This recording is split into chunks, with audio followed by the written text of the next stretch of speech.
अध्याय 521, पहला उत्तम प्रदर्शन। अनुवादक एंडलेस फैंटेसी, अनुवाद संपादक एंडलेस फैंटेसी अनुवाद। अपने दुश्मनों से मुकाबला। जिंदगी और मौत के सामने सिर्फ एक ही विजेता टिकेगा। अगर एक पक्ष अब लड़ने का जोखिम नहीं उठा सकता तो लड़ाई खत्म। उनके हार मान लेने के बाद आपको जानबूझकर उनका पीछा करने की इजाजत नहीं है। अगर अब आप में आगे बढ़ने की ताकत नहीं बची है तो आप हार स्वीकार करने की पहल कर सकते हैं। इस नियम के लिए क्या आप दोनों के पास कोई सवाल है? एक गहरे हरे रंग की आकृति ने फिर पूछा। नहीं, शी म्यू ने उत्तर दिया। हे, मुझसे भी नहीं। धनुषाकार पीठ वाले आदमी ने एक भयावह मुस्कान के साथ शी म्यू को देखा और जवाब दिया, तुम दोनों के नाम और नस्ल बताने के बाद लड़ाई शुरू होगी। उस धुंधले हरे रंग के व्यक्ति ने कहा और तुरंत हवा में ऊपर उठकर उन पर नीचे की ओर देखने लगा। मैं सेरुलियन समुद्री तारे और मानव जाति से शी म्यू हूँ। शी म्यू ने खड़े होकर कहा। सेरुलियन सी स्टार? मैंने तो कभी नहीं सुना। कोई बेतुकी जगह होगी। धनुषाकार पीठ वाले आदमी ने मजाक उड़ाते हुए कहा। शी म्यू ने उसकी तरफ देखा और कुछ नहीं कहा, बस उसने अपना दाहिना हाथ उठाकर मजाकिया अंदाज में उससे अपना सर्वश्रेष्ठ प्रदर्शन करने का इशारा किया। उसके आदमी को तो इज्जत करना ही नहीं आता। मेरी सलाह है कि तुम अभी घुटनों के बल बैठ जाओ, माफी मांगो और हार मान लो, इससे पहले कि बात बिगड़ जाए। लंबे चेहरे वाला वह युवक शी म्यू पर तीखी आवाज में चिल्लाया। मैं पवन बहती तारा से ली वू हूँ, राक्षस रैकून जाति का। धनुषाकार पीठ वाले आदमी ने शी म्यू की ओर देखते हुए कहा। भाई ली वू, उसे दिखा दो कि तुम्हारे पास क्या है। उसे सबक सिखाओ। राक्षस जाति का एक और व्यक्ति चिल्लाया। राक्षस जाति के दर्जनों लोग एकत्रित हो गए और ली वू के लिए जयकार करने लगे। छोटे भाई शी म्यू, है ना? एक शिष्य के नाते मैं तुम्हें भी एक सलाह देता हूँ। हालांकि नियमों के अनुसार हमें किसी की जान लेने की इजाजत नहीं है, लेकिन मैं तुम्हें आगाह कर दूं कि इससे तुम्हारी हड्डियों को बहुत चोट पहुंचेगी। अगर तुम्हारी आत्मिक शक्ति को ठेस पहुंची है तो पीछे मुड़कर नहीं देखा जा सकता। क्या तुम लड़ना चाहते हो या नहीं? हालांकि शी म्यू की आवाज तेज नहीं थी, फिर भी वहां मौजूद सभी लोग उसे साफ सुन सकते थे। तुम मौत को दावत दे रहे हो। ली वू गुस्से से दहाड़ा। उसका शरीर नीले रंग की चमक से जगमगा उठा। पलक झपकते ही उसकी पीठ पर एक विशाल रैकून कवच प्रकट हो गया।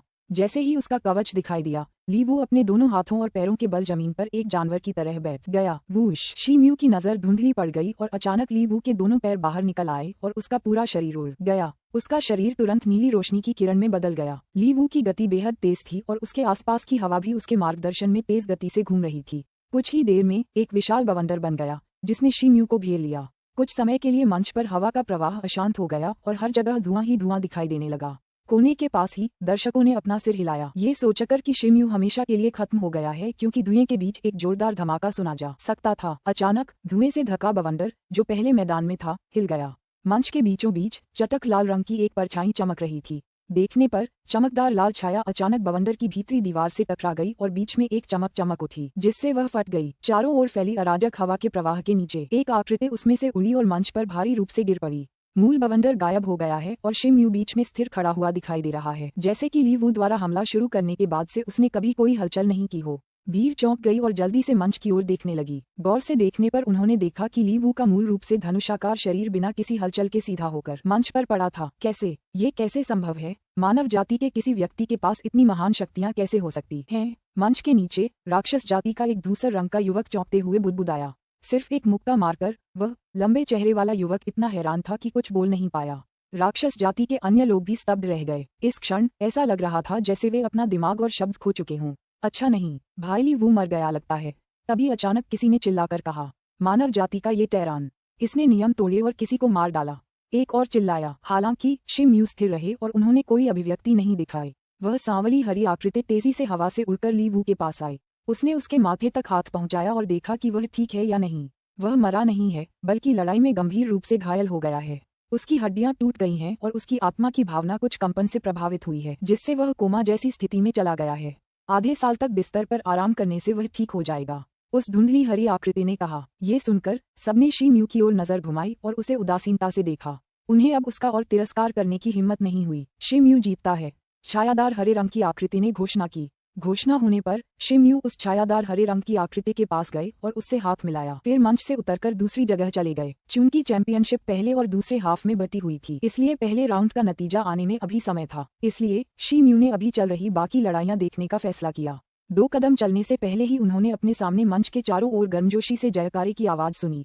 वह धीरे धीरे आगे बढ़ा और उसे एहसास हुआ कि यह झाओ जी का मंच है। मंच के चारों ओर तीनों मंजिलें लोगों से भरी हुई थीं।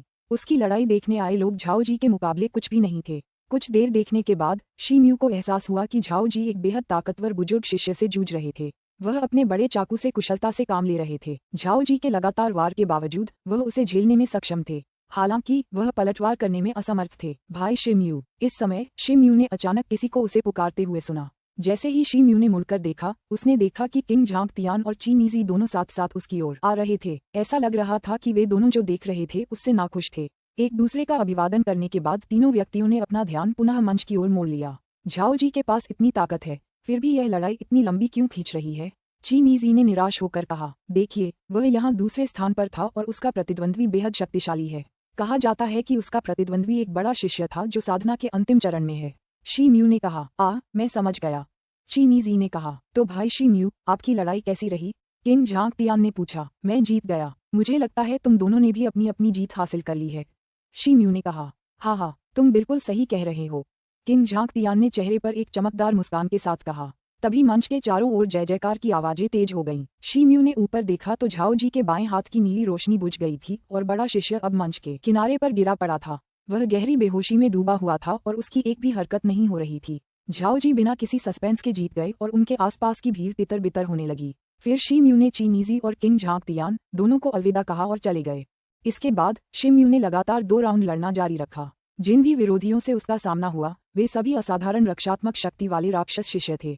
उनमें से एक के पास विशालकाय मैमथ का रक्तसार था, जबकि दूसरे के पास एक ऐसी तकनीक थी जिससे वह एक विशालकाय गैंडे को कवच के रूप में बुला सकता था। उनकी शक्ति स्पष्ट रूप से अपने अंतिम चरण में पहुंच चुकी थी। हालांकि शिमयू के पास अपार शक्ति और ताकत थी। उसके दोनों हाथों में 9 क्रांतियों वाली रहस्यमयी कला की ताकत ने उसकी ताकत को और भी बढ़ा दिया था। उसके विरोधी शिमयू के सामने अहंकार से अपना बचाव पेश करते थे। दुर्भाग्य से उनके लिए शिमयू की ताकत के सामने ये सब नाम मात्र थे। हालांकि उनकी रक्षाएं सर्वोच्च थीं। शिमयू की ताकत ने नए और वरिष्ठ शिष्यों की नजरों में गहरी छाप छोड़ी थी।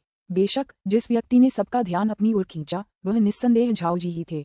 हर युद्ध में उनके प्रतिद्वंद्वी सभी वरिष्ठ शिष्य थे, जिनके पास अद्भुत शक्ति थी और जो अपनी साधना के अंतिम चरण में थे। हालांकि चाहे वे कितने भी शक्तिशाली क्यों न हो, उनमें से कोई भी झाओ जी को हरा नहीं सका। झाओ जी को ऐसी मुश्किल स्थिति में डालना तो दूर की बात है, जहां उन्हें जीवित रहने और युद्ध जीतने के लिए 9 क्रांतियों वाली रहस्यमय कला का सहारा लेना पड़ा। नए शिष्यों के समूह में सर्वोच्च स्थान प्राप्त शिष्यों में जीलिंग, किंग झांग तियान, ची मीजी, जियांग शुई शुई, लू जिंग, वू वंश के वू बंधु और अन्य सभी ने अपनी अपनी लड़ाइयों में जीत हासिल की। इस चैंपियनशिप में वे अपनी प्रतिभा, तकनीक और ताकत का प्रदर्शन सबके सामने कर पाए। इस वर्ष ग्रैंड चैंपियनशिप में भाग लेने वाले शिष्यों की संख्या अधिक होने के कारण एलिमिनेशन राउंड कई दिनों तक चला। 7वें चरण के अंतिम दिन शिमयू ने हरे रंग का लबादा पहना हुआ था और वह सीधे खड़े होकर अपने सामने खड़े व्यक्ति को मुस्कुराहट के साथ देख रहा था। भाई लू, हमारे लिए यहाँ मिलना कितना सौभाग्य की बात है। उसके सामने खड़ा आदमी भी हरे रंग के लबादे में लिपटा हुआ था। उसने अपना चेहरा हरे कपड़े से ढका हुआ था, बस उसकी 2 धूर्त आंखें दिखाई दे रही थीं, जो शिमयू को घूर रही थीं। अगर वह आदमी लू जिंग नहीं था, तो और कौन हो सकता था? लू जिंग ने कहा, पिछली बार मैंने तुम्हें अपनी पकड़ से छूटने दिया था, लेकिन इस बार तुम्हारी किस्मत खत्म हो गई है। खैर, मुझे लगता है कि यहाँ तुम्हारा दुर्भाग्य है कि तुमने मुझे अपना प्रतिद्वंद्वी बना लिया। शिमयू ने कहा, हम इस बारे में देखेंगे। लू जिंग गुस्से में चिल्लाया। जैसे ही उसकी आवाज गिरी, लू जिंग के चारों ओर एक हरा कोहरा छा गया और पूरी ताकत और तेज गति से शिमयू की ओर बढ़ा। हुला, शिमयू हरे कोहरे से बाहर निकला। उसके शरीर को चारों ओर से आग की लपटों से सुरक्षा प्रदान की जा रही थी। हालांकि शिमयू के बख्तरबंद कवच की लाल लौ में लुढ़कता हरा कोहरा छा गया। पलक झपकते ही जलते हुए सफेद धुआं दिखाई देने लगा। लू जिंग ने ये सब देखा और एक ठंडी आह भरी। उसका पूरा शरीर चमकदार हरी रोशनी से जगमगा उठा और उसके पीछे घना कोहरा तुरंत उबल पड़ा और जोर से हिलने लगा। थोड़ी देर बाद हरा कोहरा 10 फीट ऊंचा उठ गया और एक विशाल कुल्हाड़ी लिए हुए हरे कवचधारी सैनिक में बदल गया। हरे बख्तरबंद योद्धा ने आकाश में चुपचाप चीख मारी और सीधे शिमयू पर हमला कर दिया। शिमयू जरा भी पीछे नहीं हटा। उसने तुरंत अपना मुंह खोला और अपनी हथेली पर एक काली छड़ी फूंक दी। जब छड़ी शिमयू के हाथ में आए, तो वह तुरंत आकार में बढ़कर एक काले रंग की लंबी छड़ी में बदल गई, जिसकी मोटाई एक हाथ जितनी थी। शिमयू ने अपने हाथों से डंडे को अपने सिर के ऊपर उठाया और हरे बख्तरबंद योद्धा द्वारा किए गए कुल्हाड़ी के हमले को रोक दिया। क्लैंग, एक जोरदार टक्कर हुई और शिमयू के हाथ कांपने लगे और उसके घुटने थोड़े मुड़ गए। फिर भी वह कुल्हाड़ी के वार को रोकने में कामयाब रहा। फिर वह कुछ कदम पीछे हटा और डंडे को आगे की ओर धकेला, जिससे उसकी कलाई पर लगी लपटें धीरे धीरे उसके चारों ओर घूमने लगीं। थोड़ी देर बाद डंडा अब धधकती हुई गर्म लपटों में लिपटा हुआ था। इसके तुरंत बाद शिमयू आगे कूद गया और जमीन से कई दर्जन फीट ऊपर हवा में ऊंची छलांग लगाए। दूर से देखने पर ऐसा लग रहा था जैसे शिमयू किसी जलते हुए दानव की तरह दिख रहा हो। उसका शरीर धनुष की तरह आकाश में मुड़ा हुआ था। उसकी शक्ति और ताकत अपने चरम पर थी जब उसने डंडे को कसकर पकड़ लिया और पूरी ताकत से अपने सामने खड़े हरे कवचधारी योद्धा को चकनाचूर कर दिया।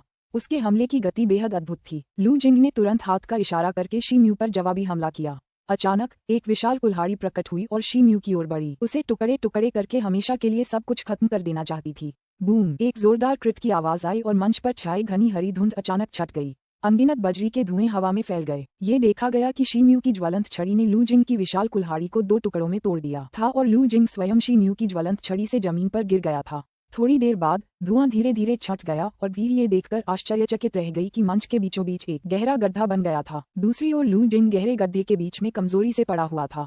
शी म्यू गहरे गड्ढे के किनारे खड़ा था और उसकी छड़ी सीधे शी म्यू की ओर तान रही थी। उसके चेहरे के भाव मानो लू जिंग से मजाक में पूछ रहे थे कि क्या वह यही चाहता था और अपनी हार स्वीकार कर ले। इस समय लू जिंग के चेहरे के आधे हिस्से को ढकने वाला हरा कपड़ा फट गया था और उसका चेहरा जहरीले घावों से भरा हुआ दिखाई दे रहा था। उसकी आंखें धूसर हो गई थीं और शी म्यू की आंखों में गहराई तक झांक रही थीं, जिससे उसका वह शानदार आत्मसंतुष्ट भाव गायब हो गया जो कभी था। अध्याय 522 एक जुआ। अनुवादक एंडलेस फैंटेसी अनुवाद संपादक एंडलेस फैंटेसी अनुवाद। कई कड़े मुकाबलों के बाद पहले नॉकआउट राउंड के नतीजों की पुष्टि हो गई।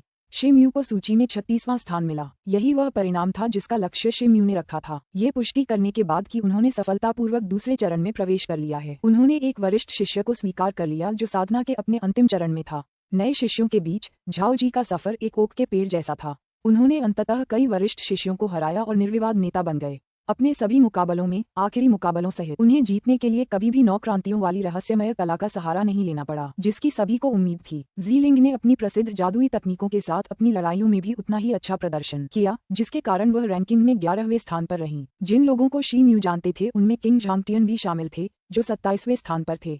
जियांग शुईशुई 40वें और चिनिजी 87वें स्थान पर थे। शी म्यू को हैरान करने वाली एक बात वू कबीले के वू ब्रदर्स की थी। उन्हें ये जानकर आश्चर्य हुआ कि दोनों ही क्रमशः 105वें और 107वें स्थान पर रहे। वे बड़ी मुश्किल से शीर्ष 108 में जगह बना पाए।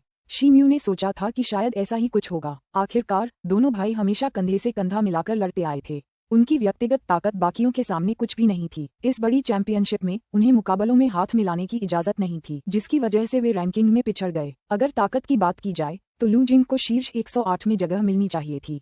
फिर भी जब उनका सामना शी म्यू जैसे प्रतिद्वंद्वी से हुआ तो उनकी किस्मत ने साथ नहीं दिया। वह मुकाबला हारने के बाद अंत में वे 120वें स्थान पर रहे, जिससे उन्हें चैंपियनशिप के दूसरे दौर से बाहर होना पड़ा। जहां तक मा लॉन्ग की बात है तो पहले ही दौर से उसकी किस्मत खराब चल रही थी, जहां उसने एक बड़ी ताकतवर शिष्या से मुकाबला किया था। आगे की लड़ाइयों में उसका प्रदर्शन औसत दर्जे का रहा और वह किंगलान की पवित्र भूमि के सभी शिष्यों में 912वें स्थान पर रही। इस पद पर उसके शिष्य होने के अधिकार छिन जाने और पवित्र भूमि से निर्वासित होने का खतरा था। इस भव्य चैंपियनशिप का कार्यक्रम बहुत ही सख्ती से व्यवस्थित था। पहले दौर की समाप्ति के बाद चैंपियनशिप का दूसरा दौर शुरू होने से पहले सिर्फ एक दिन का ही आराम था। इन नतीजों के अनुसार पहले राउंड के शीर्ष 108 विजेता आपस में प्रतिस्पर्धा करेंगे, इसलिए इसे इस ग्रैंड चैंपियनशिप के सबसे प्रतीक्षित राउंड में से एक माना जा रहा था। इस बार मुकाबलों को देखने वालों की संख्या भी काफी बढ़ गई थी। किंगलान रैंकिंग के सामने जो सियान ब्लॉक पहले रखा गया था, उसकी जगह एक और सियान ब्लॉक लगा दिया गया था, जो किसी भी दूसरे प्लेटफॉर्म से कई गुना बड़ा था। इसे ऊंचा इसलिए रखा गया था ताकि हर कोई लड़ाई देख सके। लड़ाई शुरू होने से लगभग आधे घंटे पहले चौकोर हॉल लोगों की भीड़ से भर गया था। वे सभी सियान रंग के ब्लॉकों की 3 मंजिलें घेरे हुए थे। भीड़ के बीच कोई भी हिलडुल नहीं पा रहा था। हालांकि रिंग के पीछे ऊंचे मंच पर अभी भी कोई नहीं था। नॉकआउट राउंड से बाहर हुए शिष्य अब भी जोश और जोश से लबरेज मुकाबला देखने आए थे। भीड़ के कोने में शी म्यू अपनी जगह पर स्थिर खड़ा था। कई उसके कंधे पर बैठी थी और अपने सामने के जीवंत दृश्य को उत्साह से देख रही थी। अरे शी म्यू, यह मंच वाकई बहुत बड़ा है। वाह, वहाँ जल गुण वाली आत्मा स्त्रियों को तो देखो। इनमें से कौन तुम्हारी प्रतिद्वंद्वी होगी? बेहतर होगा कि तुम सबके सामने ये गड़बड़ न करो। चुप रहो, वरना तुम भी शराब की थैली में समा जाओगे। शी म्यू ने कई के सिर पर धीरे से थपथपाते हुए कहा। शी म्यू के शब्दों से कई का शरीर कांप उठा। उसने तुरंत अपना मुंह बंद कर लिया, लेकिन उसकी छोटी छोटी आंखें उसके आसपास के वातावरण पर नजर गड़ाए रहीं।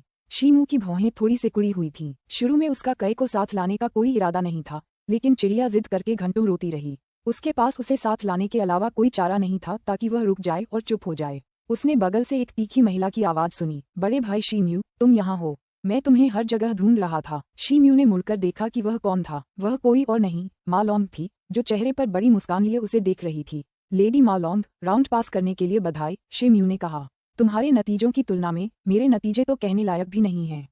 आज सर्वाइवल राउंड है। भाई शी म्यू की क्षमताओं के साथ तुम जरूर अच्छा करोगे, मा लॉन्ग ने शी म्यू की ओर देखते हुए आत्मविश्वास से कहा। फिर उसने अपनी नजर शी म्यू के कंधे पर बैठी कई पर घुमाई। ये शीर्ष शिष्य स्वाभाविक रूप से प्रतिभाशाली हैं और उनमें अपार प्रतिभा है। मैं ये तो नहीं कहूंगा कि मैं पक्का जीत जाऊंगा, लेकिन मैं अपनी पूरी कोशिश करूंगा, शी म्यू ने मुस्कुराते हुए कहा। शी म्यू, देखो ये जगह कितनी चहल पहल वाली है। ऐसा लग रहा है जैसे कोई शर्त लगा रहा हो। चलो जरा गौर से देखते हैं, है ना? शी म्यू और मा लॉन्ग आपस में बातें कर रहे थे, तभी कई ने अचानक शी म्यू के कान में फुसफुसाया। जैसे ही शी म्यू और मा लॉन्ग दोनों ने पक्षी का सुझाव सुना, उन्होंने तुरंत अपना सिर उस दिशा की ओर मोड़ दिया जिसके बारे में उसने बताया था। कुछ ही दूरी पर कुछ टेबल थीं जिन पर ढेरों सट्टेबाजी की पर्चियां पड़ी थीं। हरे रंग के लिबास पहने कई लोग टेबलों के सामने खड़े दिखाई दे रहे थे। स्थिति गंभीर लग रही थी। यह किंगलैंड की पवित्र भूमि को सबसे प्रामाणिक संप्रदायों में से एक माना जाता है, फिर भी वे इस तरह के व्यवहार को खुलेआम अनुमति देते हैं। शी म्यू ने कहा, ओह, तुम कितने अज्ञानी हो। किंगलैंड के शिष्यों का प्रबंधन हमारी समझ से कहीं ज्यादा महत्वपूर्ण है। ये जुआ हो सकता है, लेकिन ये हानिरहित है। वास्तव में इससे उनका मनोबल बढ़ता है। स्वाभाविक रूप से किंगलैंड के बुजुर्गों को इससे कोई फर्क नहीं पड़ता। अचानक शी म्यू के बगल में एक आकृति प्रकट हुई। वह व्यक्ति कोई और नहीं बल्कि किंग झांगटियन था। भाई किंग, तुम तो बिल्कुल खामोश भूत की तरह चलते हो। अगर कोई तुम्हारा दुश्मन निकला तो उसे बहुत सावधान रहना होगा। शी म्यू ने उसकी ओर मुड़ते हुए मुस्कुराते हुए कहा। किंग झांगटियन ने मा लॉन्ग की ओर सिर हिलाकर अभिवादन किया। भाई शी म्यू, लगता है आप बहुत निश्चिंत हैं। लगता है आपने खुद को अच्छी तरह तैयार कर लिया है, उसने मुस्कुराते हुए कहा। शी म्यू ने सिर हिलाया और कहा, भाई किंग मजाक करना जानते हैं। जहाँ तक मुझे पता है, इनमें से ज्यादातर बड़े शिष्य 100 साल से भी ज्यादा समय से पवित्र भूमि में डूबे हुए हैं। हालांकि ये पहले दौर के नए शिष्यों के बराबर नहीं है। हालांकि मेरे पास अच्छी खासी ताकत थी, लेकिन लगता है कि यह काफी नहीं थी। शी म्यू, जुआ दिलचस्प लग रहा है। चलो थोड़ा घूमकर देखते हैं, कई ने अचानक बीच में ही टोक दिया। किंग झांगटियन ने कई की ओर देखा और कहा, ये तोता भाई शी म्यू का आत्मिक पालतू जानवर लगता है। इतने विशाल ज्ञान वाला आत्मिक पालतू जानवर होना एक दुर्लभ और असामान्य अवसर है। कई ने किंग झांगटियन की ओर देखा और फिर अहंकार से मुंह मोड़ लिया। शी म्यू ने अपना सिर हिलाया और कहा, इस तोते में शोर मचाने और लालची होने के अलावा और कोई हुनर नहीं है। ये शर्मनाक है। शी म्यू हंसा। हाँ, अगर भाई शी म्यू को जुए में दिलचस्पी है तो चलो साथ मिलकर देखते हैं। मैं भी अपनी किस्मत आजमाने और कुछ स्पिरिट स्टोन कमाने के लिए बेताब हूँ। ओह, मैं ये बताना भूल गया कि प्रभारी व्यक्ति 1000 साल पुराना शिष्य है और उसकी विश्वसनीयता पूरी तरह से पक्की है। किंग झांगटियन ने मेजों की ओर बढ़ते हुए कहा। शी म्यू की आंखें चमक उठी और वह किंग झांगटियन के ठीक पीछे चला गया। कई उसके कंधे पर प्रत्याशा में उत्साह से खड़ी थी। ये देखकर मा लॉन्ग ने भी पीछे मुड़कर साथ चलने का निर्णय लिया। मेजों के चारों ओर अनगिनत लोग खड़े थे। हालांकि उन पर जुए से जुड़ी कोई बात नहीं थी। किंग झांगटियन, शी म्यू और मा लॉन्ग के साथ भीड़ के बीच से निकलकर अलग हो गए। एक अधेड़ उम्र के भारी भरकम शरीर वाले व्यक्ति ने ऊंची आवाज में घोषणा की, सब लोग, आज सर्वाइवल राउंड है और पिछले कुछ दिनों से हम राउंड की सामग्री पहले से जारी नहीं कर पा रहे थे। फिर भी मैं आपको विश्वास दिलाता हूं कि जैसे ही कोई चुनौती देगा, हम तुरंत यहां सट्टेबाजी शुरू कर देंगे। मैं वादा करता हूं कि आपकी जरूरतों को पूरा करने के लिए हर राउंड के लिए एक शर्त होगी। महान, अगर भाई डुआन मुगुआंग ऐसा कहते हैं तो हम निश्चित रूप से उस पर भरोसा करेंगे। अध्याय 523, प्रथम युद्ध के 2 चरण। अनुवादक, एंडलेस फैंटेसी अनुवाद संपादक, एंडलेस फैंटेसी अनुवाद। सभी, मेरा नाम पेंग ताओ है। मैं निचले कमांडमेंट हॉल में एक उपयाजक और 100 साल पुराना शिष्य हूँ। आज मैं चुनौती के दूसरे दौर का मेजबान रहूंगा। कुल 108 प्रतियोगी हैं जो अपना परिचय देंगे और अपनी शक्ति और पराक्रम का प्रदर्शन करेंगे। आइए, मैं आपको आज के चुनौतीकर्ताओं से मिलवाता हूँ। एक लाल भौं वाले युवक ने ऊंची आवाज में घोषणा की और अपना सिर बाएं दाएं उठाकर भीड़ का ध्यान अपनी ओर खींचा। जैसे ही उसकी आवाज धीमी हुई, बीच में स्थित किंगलैंड रैंकिंग अचानक हरे प्रकाश पर्दों की एक परत से जगमगा उठी, जिसने पूरे मंच को 3 भागों में बांट दिया। बीच वाला घेरा स्वाभाविक रूप से सबसे बड़ा था, जो 3/3 जगह घेरे हुए था। शी म्यू और अन्य लोगों ने तुरंत भीड़ की दिशा में देखा और मंच की ओर उड़ गए, जो किंगलैंड रैंकिंग के बाईं ओर खड़ा था। रिंग के दूसरी ओर भी प्रकाश की कई चमकें थीं। बस एक पल का प्रयास था, घेरे के दोनों छोर नीले प्रकाश की किरणों से अलग हो गए थे। बीच में 108 शिष्य खड़े थे जो आज युद्ध में भाग लेंगे। शी म्यू ने विपरीत दिशा में देखा और उसकी नजर सबसे बाईं ओर की आकृति पर पड़ी। इस व्यक्ति ने सुनहरा वस्त्र पहना हुआ था और उसके चेहरे के नैन नक्श लंबे थे। उसकी त्वचा की सतह हल्के सुनहरे रंग से ढकी हुई लग रही थी। उसका शरीर पतला और सीधा था, भाले की तरह। वह सीधा खड़ा था, जिससे एक रहस्यमयी आभास हो रहा था। बड़े शिष्य जो पहले स्थान पर थे, लॉन्ग झानेये, शी म्यू ने सोचा, उनकी आंखों में विस्मय झलक रहा था। ये स्पष्ट था कि यह व्यक्ति अत्यंत बलवान था। शी म्यू के पास जो वर्तमान ज्ञान और दृष्टि थी, उसके बावजूद भी वह इस व्यक्ति को और उसकी साधना की किस अवस्था को देख पा रहा था, यह नहीं समझ पा रहा था। शी म्यू के अंतर्ज्ञान ने ही उसे बताया कि यह व्यक्ति निस्संदेह बलवान था। ये संभवतः शी म्यू के जीवन का सबसे शक्तिशाली प्रतिद्वंद्वी हो सकता है। लॉन्ग झानेये के बगल में हरे रंग का लबादा पहने एक आदमी खड़ा था। उसका चेहरा बेहद खूबसूरत था। यह व्यक्ति कोई और नहीं बल्कि भाई लिंग फैंग था। पिछले 10 सालों में उसमें ज्यादा बदलाव नहीं आया था। उसके चेहरे पर अब भी मुस्कान थी, जिससे वह शांत और निश्चिंत लग रहा था। उनके बगल में बैठे शिष्य अलग अलग जातियों के थे और वे असाधारण प्रतीत हो रहे थे। उन्होंने एक बार किंग झांगटियन से सीखा कि 100 साल पुराने शिष्यों में शीर्ष 10 स्थानों पर रहने वालों ने पिछले 30 वर्षों से तथा कुछ ने सदियों से अपना स्थान बरकरार रखा है।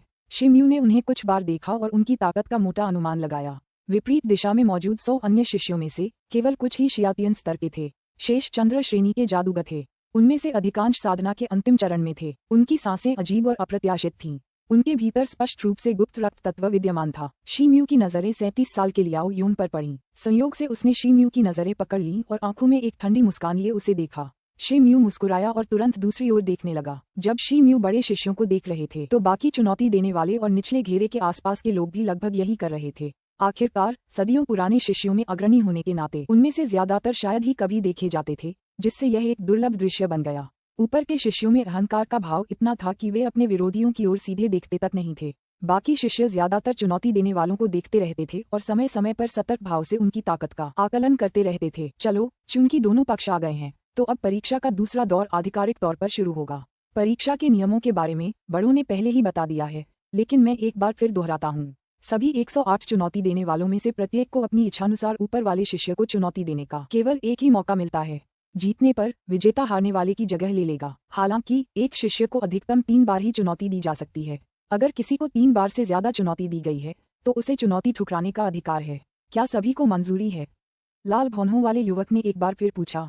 ठीक है, शिम्यू और अन्य लोगों ने एक स्वर में उत्तर दिया। वाह, चूंकि अब सब लोग यहाँ हैं तो अब लड़ाई तुरंत शुरू होगी, युवक ने घोषणा की और रिंग से बाहर निकलकर ऊंचे मंच के सबसे आगे आ गया। रिंग के चारों ओर खड़े दर्शक अचानक चुप हो गए। शिम्यू और उनके बाकी 108 शिष्य तुरंत चुनौती से पीछे नहीं हटे। उनकी नजरें एक बार फिर एक दूसरे पर टिक गईं, मानो वे तय कर रहे हों कि लड़ाई के लिए कौन सा प्रतिद्वंद्वी चुने। समय धीरे धीरे बीतता गया और 1/4 घंटे बाद भी कोई चुनौती के लिए आगे नहीं आया।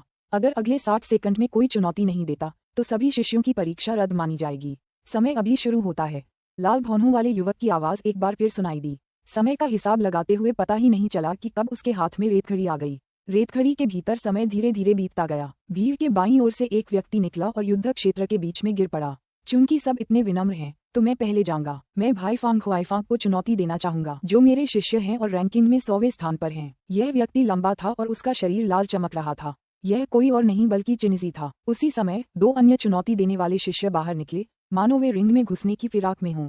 दुर्भाग्य से वे चिनिजी से थोड़ी धीमी गति से आगे बढ़ रहे थे, जिसके परिणामस्वरूप उनके सामने नीली रोशनी का पर्दा उन्हें रोक रहा था। चिनिजी की लड़ाई के बाद उन्हें वापस लौटकर अपनी बारी का इंतजार करना पड़ा।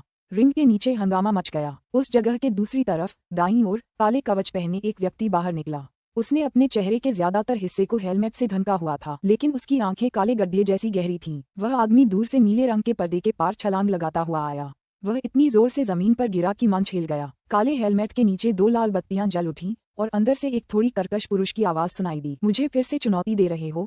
हे, ये तो अच्छा फैसला है। मेरे ब्लेड ने कई दिनों से खून नहीं चखा है। मुझे तुम्हारी बलि लेने में खुशी होगी। उनकी आवाज के लहजे से ऐसा नहीं लग रहा था कि वे कोई बड़े शिष्य हैं।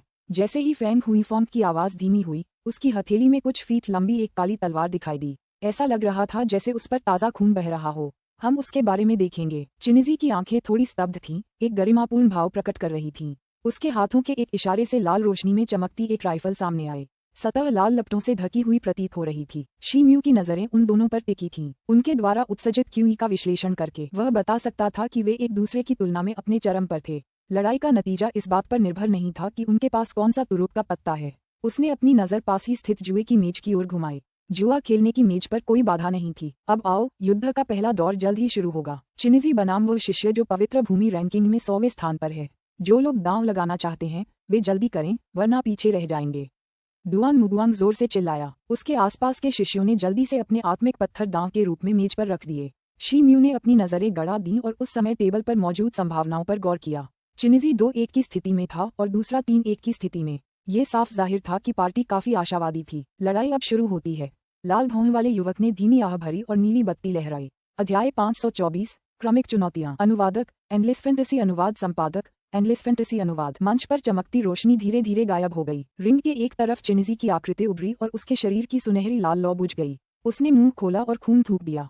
उसकी छाती पर गहरे निशान से भी ताजा लाल खून रिस रहा था। उसका चेहरा पीला पड़ गया था और जमीन पर आधा उकड़ू बैठा उसका शरीर थोड़ा लड़खड़ा रहा था। उसने अपने हाथ राइफल पर रखे हुए थे, जाहिर है खुद को गिरने से बचाने के लिए। दूसरी तरफ फैंग हुईफोंग की पीठ पर लगा खून भी कम हो गया था। उसके सिर का काला हेलमेट चकनाचूर हो गया था, जिससे उसका भयावह लेकिन जवान चेहरा दिखाई दे रहा था, जिसके गाल पर जलने का निशान था। उसने खून से सनी चौड़ी पीठ वाली तलवार अपने कंधे पर टिका ली और धीरे धीरे घूमकर चिनिजी का सामना किया। तुम्हारे पास बहुत ताकत है। अगर तुमने किसी और को चुनौती दी होती तो शायद तुम्हारे जीतने की संभावना होती। दुर्भाग्य से तुमने मुझे अपना प्रतिद्वंदी चुना, फोंग हुईफोंग ने पलटकर ठंडे स्वर में कहा। चिनिजी के मुंह का कोना थोड़ा सा हिला, लेकिन कोई शब्द नहीं निकला। फोंग हुईफोंग विजेता है और चिनिजी असफल हो गया है। लाल भौहों वाले युवक ने हवा में ही परिणाम की घोषणा की और रिंग पर लगे अवरोध को दूर हटा दिया।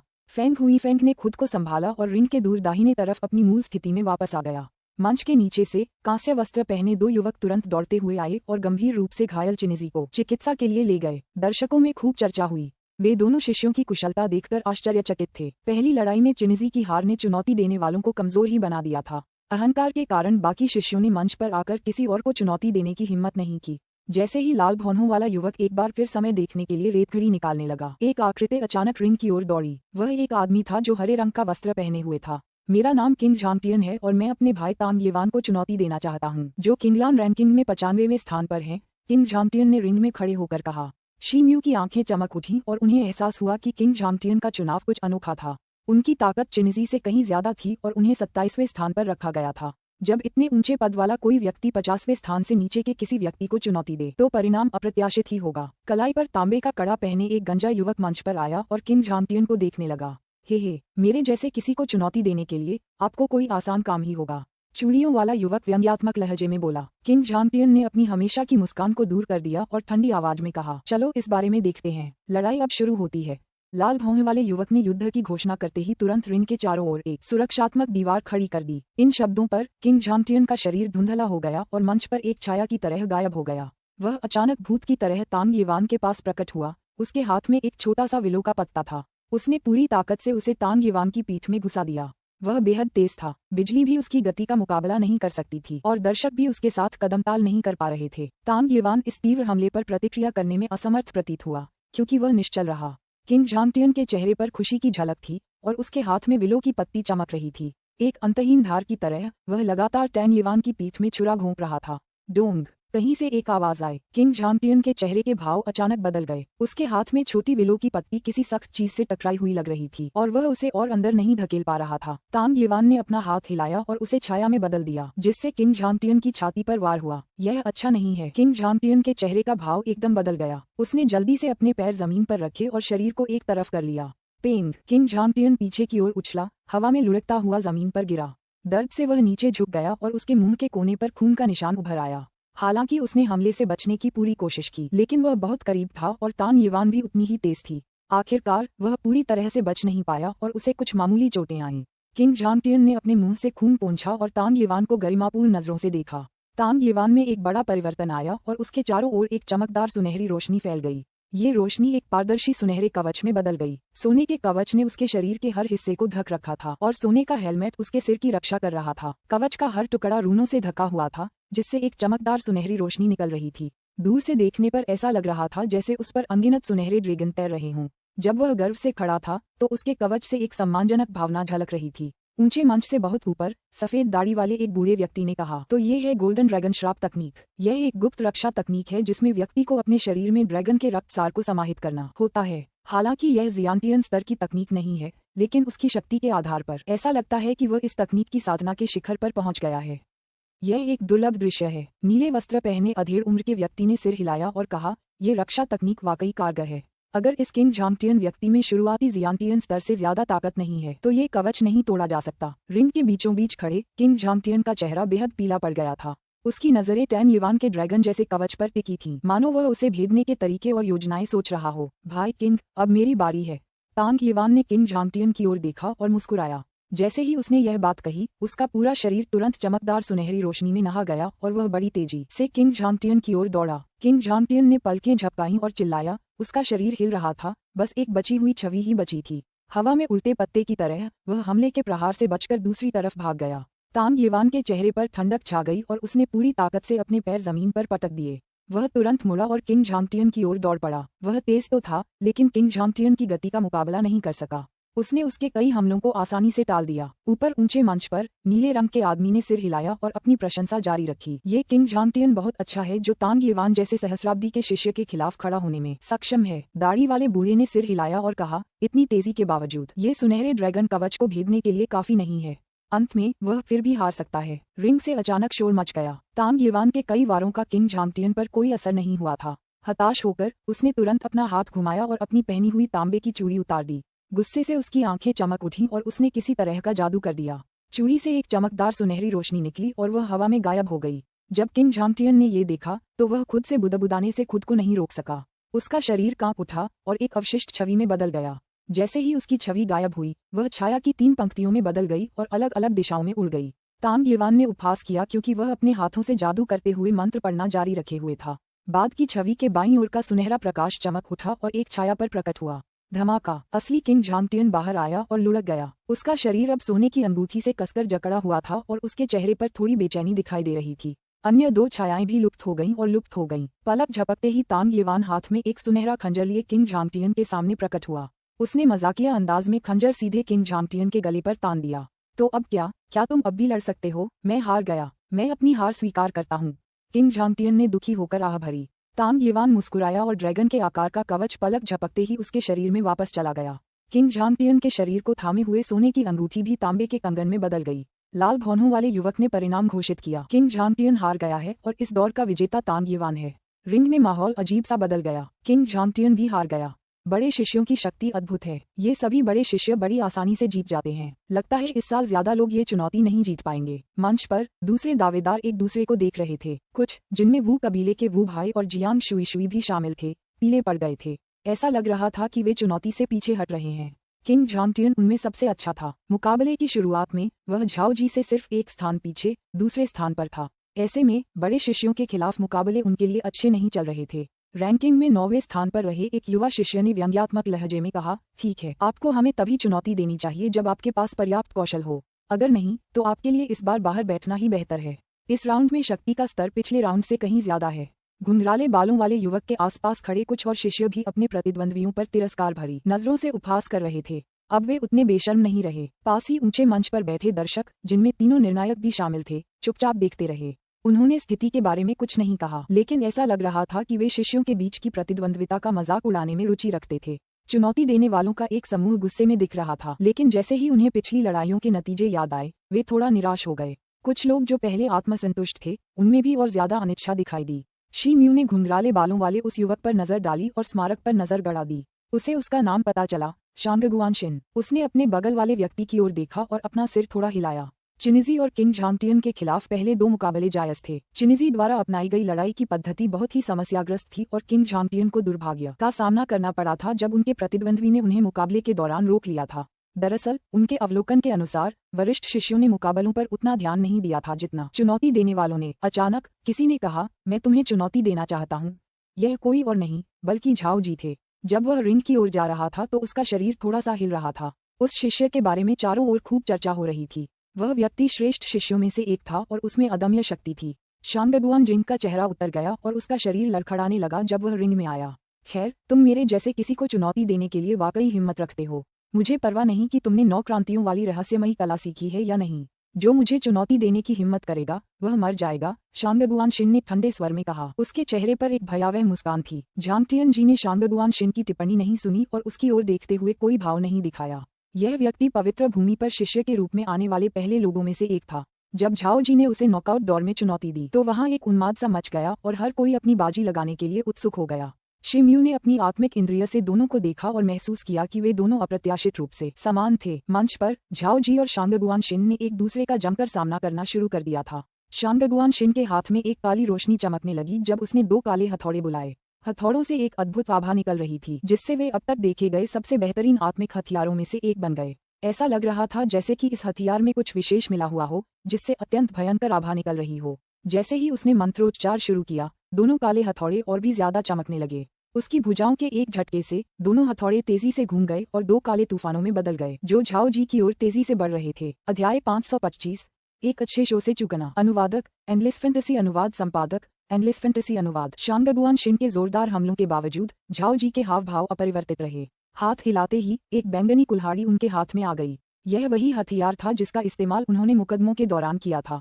कुल्हाड़ी फेंकते समय उसने चुपचाप मंत्र पढ़ा। कुल्हाड़ी अचानक बड़ी हो गई और जलती हुई लौ में बदल गई, जो बैंगनी सूरज की तरह आकाश में फैल गई। झाओ जी ने अपने हाथ हिलाए और एक जादुई रूम प्रकट हुआ। बैंगनी सूरज चमक उठा और 20-30 फुट चौड़े बैंगनी प्रेत ड्रैगन में बदल गया। वह तुरंत उन 2 काले तूफानों की ओर दौड़ा जो उसके सामने आ रहे थे। ड्रैगन को देखते ही शांगगुआन शिन की भौहें थोड़ी सिकुड़ गईं। उसने हाथ हिलाया और दोनों काले तूफान एक हो गए, जो बाकी दोनों तूफानों के कुल आकार जितना बड़ा था।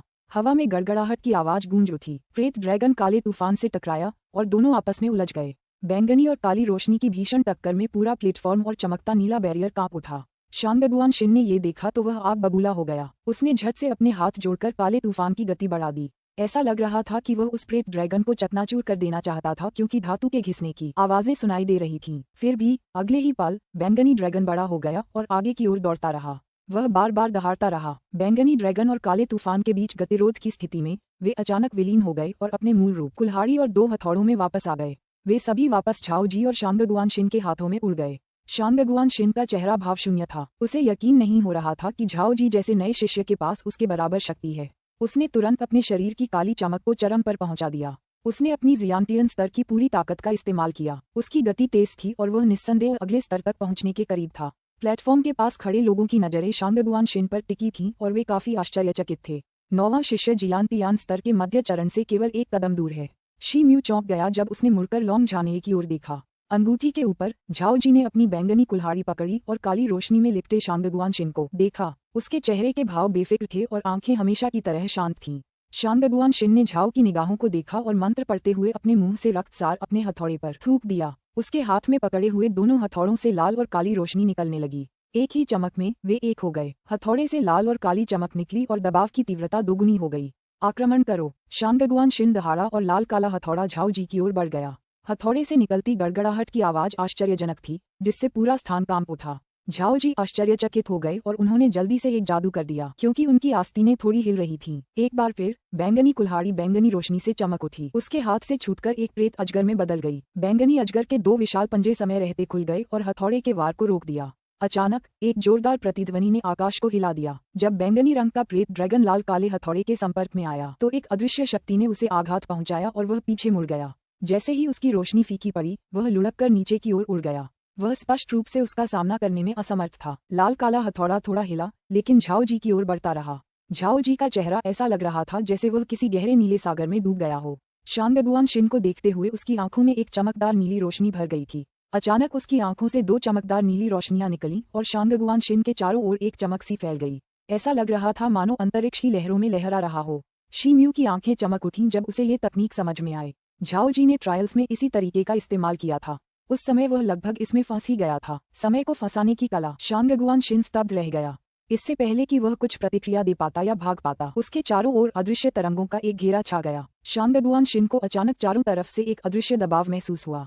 उसका शरीर अकड़ गया था और वह बिल्कुल भी हिल नहीं पा रहा था, मानो किसी कोने में फंसा हुआ कीड़ा हो। विशाल हथौड़ा भी उसी प्रभाव में फंसा हुआ लग रहा था। वह झाओ जी की ओर उड़ रहा था, लेकिन बीच हवा में ही रुक गया। झाओ जी के मुंह के कोने में एक मुस्कुराहट थी। दोनों हाथों के लहराने से आकाश चमक उठा और अनगिनत सफेद धागे उभर आए, जो शांगगुआन शिन के चारों ओर लिपट गए। शांगगुआन शिन के शरीर पर काली रोशनी तेजी से फैल गई। हथौड़े पर रोशनी चमकी और उसके आसपास के अदृश्य उतार चढ़ाव बिखर गए।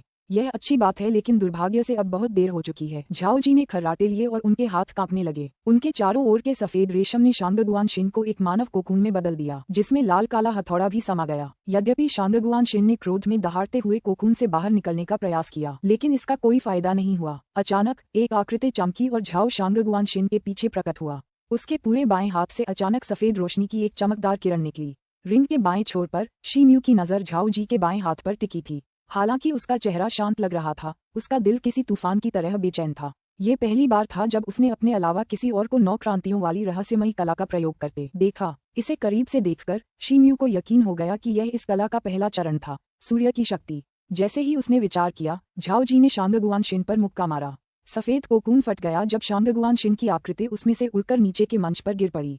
उसके मुंह से खून की धार बह रही थी और उसकी बाहें अजीब से कोण पर मुड़ी हुई थीं। आखिरी क्षण में उन्होंने अपनी शेष शक्ति का उपयोग करके अपने हाथों से हमले को रोक दिया। विशाल लाल काला हथौड़ा भी जमीन पर गिर गया और एक चमक के साथ 2 काले हथौड़ों में बदल गया।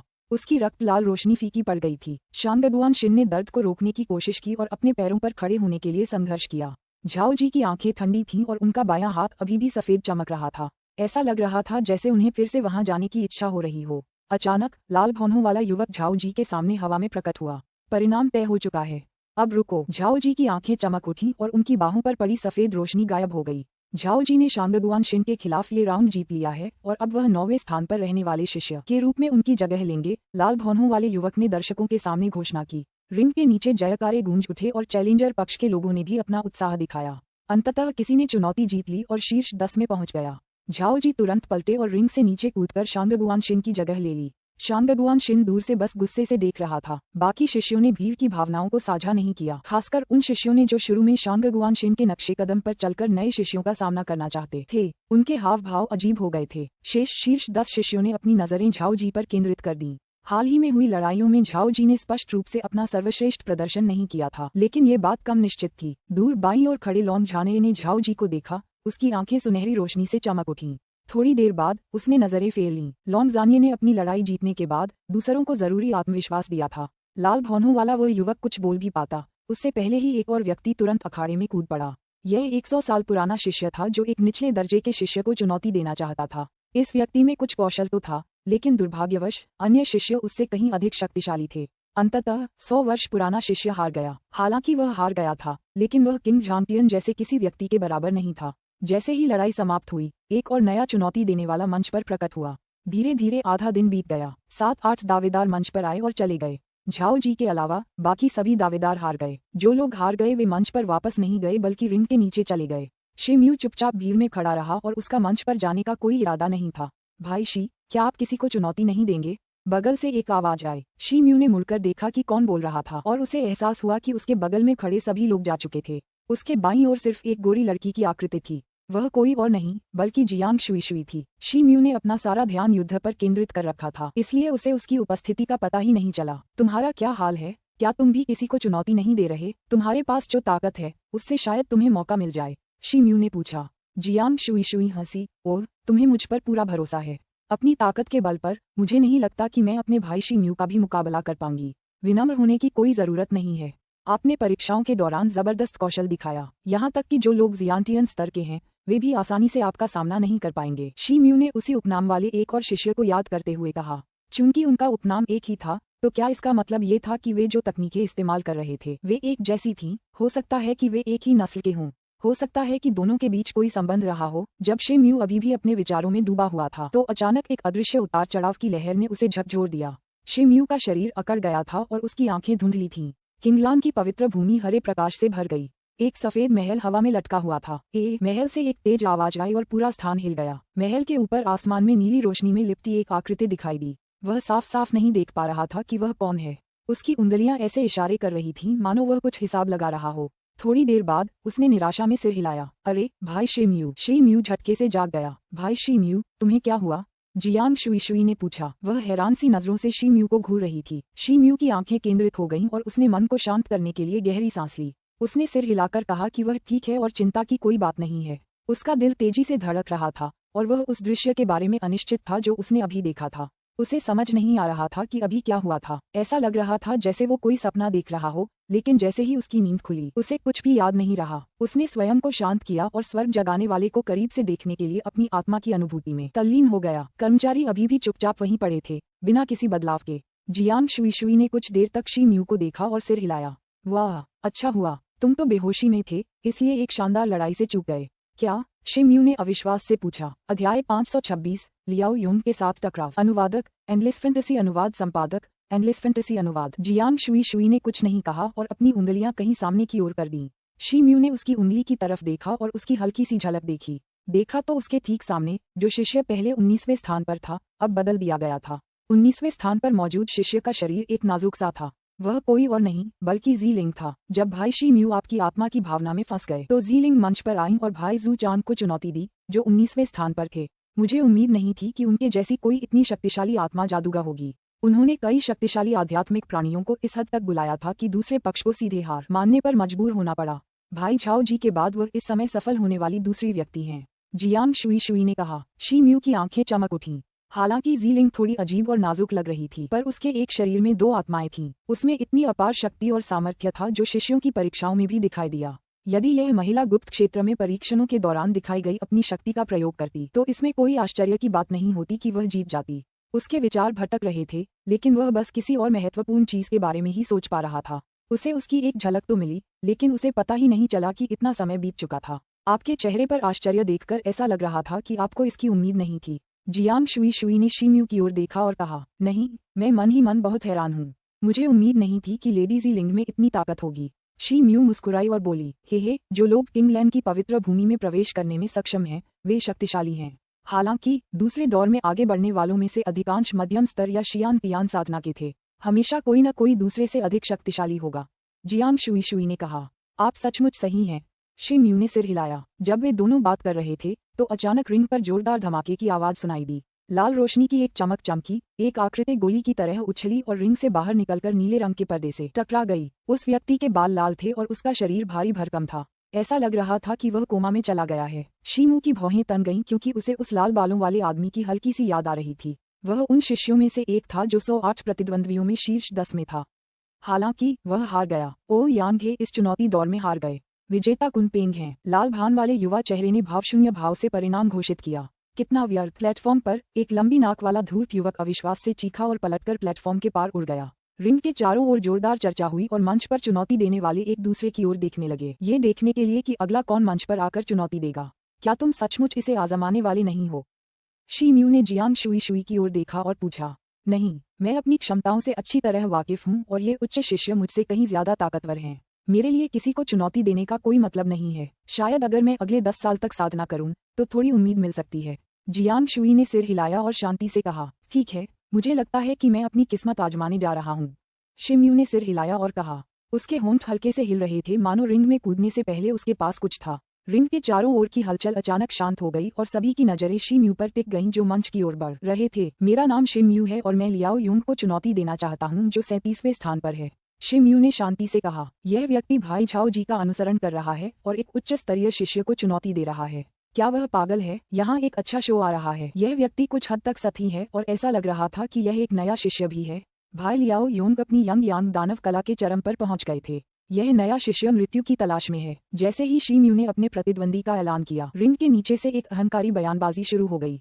कुछ तो इसे मजाक का पात्र भी बना रहे थे। झाओ जी और जी लिंग को छोड़कर शीर्ष 50 में शामिल ऊपरी शिष्यों को चुनौती देने वाले अन्य शिष्यों को शायद ही कोई देख पाया।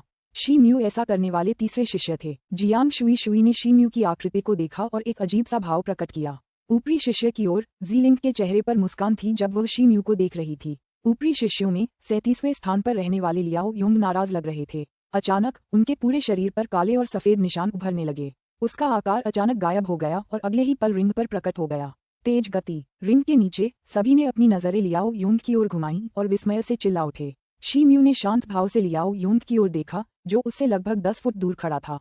कोई हलचल नहीं थी। मुझे चुनौती दे रहे हो? बहुत बढ़िया। पिछली मुलाकात के लिए भी मेरा तुमसे कुछ अधूरा काम बाकी है, लियाओ यूंग ने व्यंग्य किया। शी म्यू मुस्कुराया और कुछ नहीं बोला। रिंग से कुछ ही दूरी पर मालोन का शरीर कांप उठा और वह तुरंत जुए की मेज की ओर मुड़ गया। क्या हुआ? क्या शी म्यू ने तुम्हें कोई टेलीपैथिक संदेश भेजा है? कए, जो माँ लॉन के कंधे पर खड़ी थी, ने पूछा। हाँ, माँ यिन ने सिर हिलाया। जुए की मेज पर शी म्यू और लियाओ यूंग के बीच जुआ शुरू हो गया था। शी म्यू के लिए जीत की संभावनाएं काफी ज्यादा थीं। मुकाबला शुरू होने से पहले ही वह 5 हार के आंकड़े तक पहुंच चुके थे, जबकि लियाओ यूंग 1 हार के आंकड़े तक पहुंच चुके थे। ये बेवकूफ सचमुच मूर्ख हैं, कई ने मजाकिया लहजे में कहा। मालोन ने मैच की घोषणा से पहले ही शी म्यू द्वारा दी गई थैली निकालने का फैसला किया। उसने कई की बातें सुनी और उसकी आंखों में दृढ़ संकल्प चमक उठा। अगले ही पल उसने अपने दांत काटे और अपनी स्टोरेज रिंग से थैली बाहर निकाल ली। शी म्यू की चुनौती जीतने पर 100 उच्च गुणवत्ता वाले स्पिरिट स्टोन। मालोंग ने थैली के 2 डिब्बे हिलाए और बड़ी मात्रा में उच्च गुणवत्ता वाले स्पिरिट स्टोन मेज पर लुढ़क गए। शी म्यू ने शुरुआत में उसे उच्च गुणवत्ता वाले 60 स्पिरिट स्टोन से भरा एक थैला दिया था। बाकी 40 स्पिरिट स्टोन मालोंग की अपनी बचत से थे। जुए की मेज के पास खड़े लोग अजीब सी चीखें मार रहे थे। हालांकि यहाँ बहुत से जुआरी थे, लेकिन ज्यादातर के पास सिर्फ 3 से 5 बेहतरीन स्पिरिट स्टोन ही थे। एक साथ 100 बेहतरीन स्पिरिट स्टोन देखना बहुत दुर्लभ था। जुए की मेज के पीछे डुआन मु गुआंग ने मालोंग की तरफ कई बार देखा। थोड़ी देर बाद उसने मेज पर रखे स्पिरिट स्टोन हटा दिए और मालोंग को एक सफेद जैड थमा दिया। मालोंग ने जैड लिया और फिर मुड़कर चेहरे पर अजीब सा भाव लिए अंगूठी की ओर चल पड़ी। रिंग पर शी म्यू और लियाओ यूंग ने पहले ही अपनी लड़ाई शुरू कर दी थी। जब लियाओ यूंग ऊपर आया तो उसने आसपास के 10 फुट के क्षेत्र में एक बड़ा काला और सफेद कोहरा इकट्ठा कर लिया था। उस कोहरे के भीतर से एक बड़ा काला और सफेद बिजली का बोल्ट निकला और शी म्यू के चेहरे पर लगा। हर गड़गड़ाहट और बिजली चमक रही थी और उसकी शक्ति अपार की। यह उस शक्ति से कहीं ज्यादा थी जो उसने पिछली बार बर्फ की गुफा के बाहर इस्तेमाल की थी। जहां भी वह गुजरती शून्य कांप उठता। हालांकि शी म्यू की गति अविश्वसनीय रूप से तेज थी और वह काले और सफेद बिजली के हमले को चकमा देने में सक्षम था। पलक झपकते ही ये काली और सफेद बिजलियां एक विशाल वज्रजाल में बदल गईं।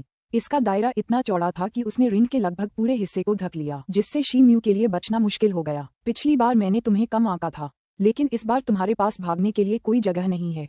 अब तुम कहाँ जाओगे? लियाओ यूंग की आंखों में बेचैनी साफ दिखाई दे रही थी और उसने मजाक उड़ाते हुए कहा। शी म्यू लड़खड़ाते हुए काली और सफेद बिजली के कई हमलों से बच निकला।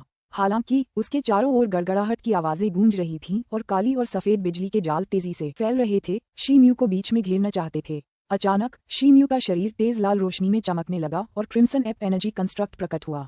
उसने अपना मुंह चौड़ा किया और शुद्ध और अतुलनीय अग्नि बादल का एक बड़ा टुकड़ा उगलने लगा। आदिकालीन नरक काले और सफेद वज्र जाल से टकराया। गड़गड़ाहट शून्य भयंकर रूप से कांप उठा और भारी गड़गड़ाहट की आवाजें गूंजने लगीं।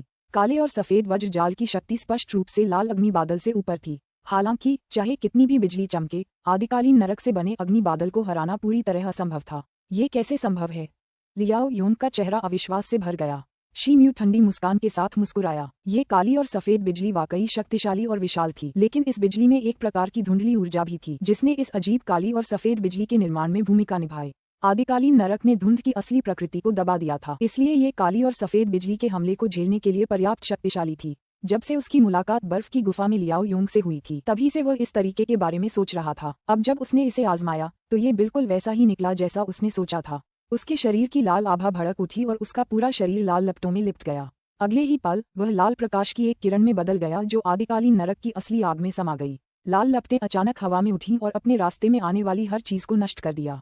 काले और सफेद रंग का वज्र जाल फट गया और उसमें से एक लाल अग्निस्तंभ निकला जो एक ही झटके में लियाओ यूंग पर टूट पड़ा। आग में शी म्यू की छायादार आकृति हवा में उभरी। ये कब हुआ ये तो पता नहीं, लेकिन शी म्यू के हाथ में अब एक लंबी काली छड़ी थी। आग! लियाओ यूंग का चेहरा बदल गया और वह चिल्लाया। शी म्यू का हाथ हिला और उसके हाथ में पकड़ी काली लंबी छड़ी से तेज रोशनी निकलने लगी। चमकते चमकते वह एक मोटी विशाल छड़ में बदल गई और लियाओ यूंग की ओर नीचे की ओर गिरी। लियाओ यूंग का चेहरा पूरी तरह बदल गया। उसे बस अपने आसपास की दुनिया हिलती हुई महसूस हो रही थी। समुद्र की लहरों के आगे हवा मानो क्षणिक थी। यहाँ तक कि आसपास का स्थान भी उसके ऊपर दबा हुआ था। उस दिन की तुलना में जब बर्फ की गुफा के द्वार पर उनकी लड़ाई हुई थी, अब डंडे की शक्ति पहले से कई गुना ज्यादा थी। ये कैसे हो सकता है? लियाओ यूंग के दिल में चीख पड़ी जब उसके शरीर से बिजली और गरज की आवाज निकली। उसने अपना मुंह चौड़ा किया और खून उगल दिया जो बिजली और गरज के साथ मिल गया। काले और सफेद बिजली में एक काला रक्त गड़गड़ाहट दिखाई दी और अगले ही पल उसकी आकृति गायब हो गई। शी म्यू ने ये देखा और मुंह बिचक दिया। उसकी आंखों में सुनहरी रोशनी चमक उठी और वह अपने आसपास का नजारा देखने लगा। उसकी आंखें सिकुड़ गईं और उसकी बाहें अचानक घूम गईं। जैसे ही वह काला दानव निचले जबड़े से क्षैतिज क्रॉस की ओर मुड़ा, वह तुरंत शून्य के बाईं ओर जा लगा और हमले की शक्ति में जरा भी कमी नहीं आई। उसके बाईं ओर बिजली चमकी और लियाओ यूंग की आकृति उभरी। जैसे ही उसकी आकृति प्रकट हुई, एक विशाल काली छड़ी उसकी ओर बढ़ी। हमले का जवाब देने का उसे समय ही नहीं मिला और वह उस विशाल काली छड़ी से टकराकर घायल हो गया। लियाओ यूंग के शरीर की रक्षा करने वाला प्रकाश का पर्दा एक झटके में ढह गया और उसका शरीर तुरंत बिजुका की तरह उड़ गया। वह रिंग के किनारे लगे नीले प्रकाश के पर्दे से टकराया और उछलकर जमीन पर गिर पड़ा। उसके मुंह से खून मानो किसी साफ झरने की तरह बह रहा था। आप हमारी पिछली मुठभेड़ से अपनी ताकत छिपा रहे हैं। लियाओ यूंग ने अपने पैरों पर खड़े होने की कोशिश की और भारी सांस लेते हुए कहा। शी म्यू ने पलटकर लियाओ यूंग की ओर देखा, लेकिन कुछ नहीं कहा।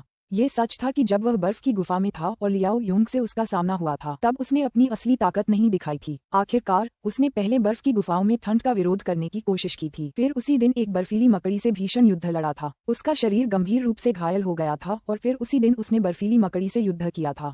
शरीर बुरी तरह घायल हो गया था और उसे 9 क्रांतियों की रहस्यमयी कला की शक्ति का सहारा लेना पड़ा। जैसे ही उसका शरीर डगमगाया, वह तुरंत लियाओ यूंग की ओर दौड़ा। उसके हाथों में पकड़ी काली विशाल छड़ अब आग की लपटों से धधक रही थी।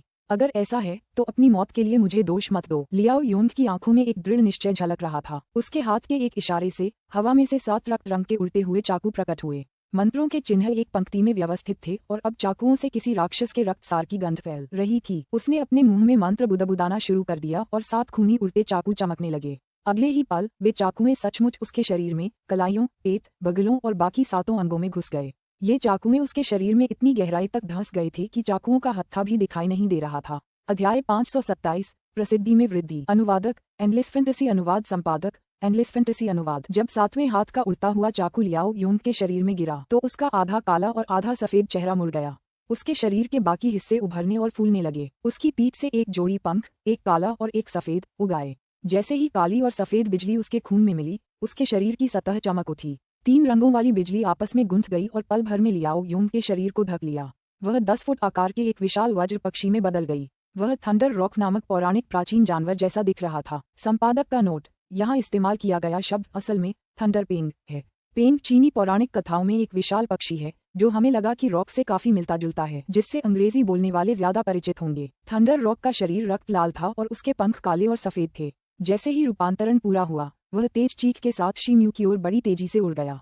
शी म्यू हवा में था और उसकी पुतलियां थोड़ी सिकुड़ी हुई थीं। हालांकि उसके चेहरे पर जरा भी डर या चिंता नहीं दिख रही थी। शी म्यू का शरीर अब सिर से पैर तक सुनहरे शल्कों से ढक गया था, जो उनके कुलदेवता रूपांतरण का एक क्षण था। उनके हाथ में पकड़ा काला डंडा फिर से चमक उठा और अचानक काले और लाल रंग के प्रतिबिंब उभर आए। आत्मा सांप खाए। नीला चढ़ाई तकनीक, एजियो फाल्कन तकनीक, हॉकिंग फाउल की कला। विशाल आकाश में काली छड़ी अब लाल लपटों की छाया में ढकी हुई थी, जो शी म्यू के चारों ओर दिखाई दे रही थी। स्वर्ग में 18 छड़ों की पहली 4 चालें एक साथ प्रदर्शित हुईं। शी म्यू की क्यूई का प्रवाह अब सामान्य से 3-4 गुना तेज हो गया था। दर्द की बजाय उसे बस एड्रेनालाइन का एक उछाल महसूस हो रहा था। इस तकनीक के पहले 4 रूपों के संयोजन से लाल लपटों से घिरा एक विशाल काला बादल बना। यह अनगिनत काली छड़ियों से बना था जो विशालकाय थंडर रॉक से टकरा रही थीं।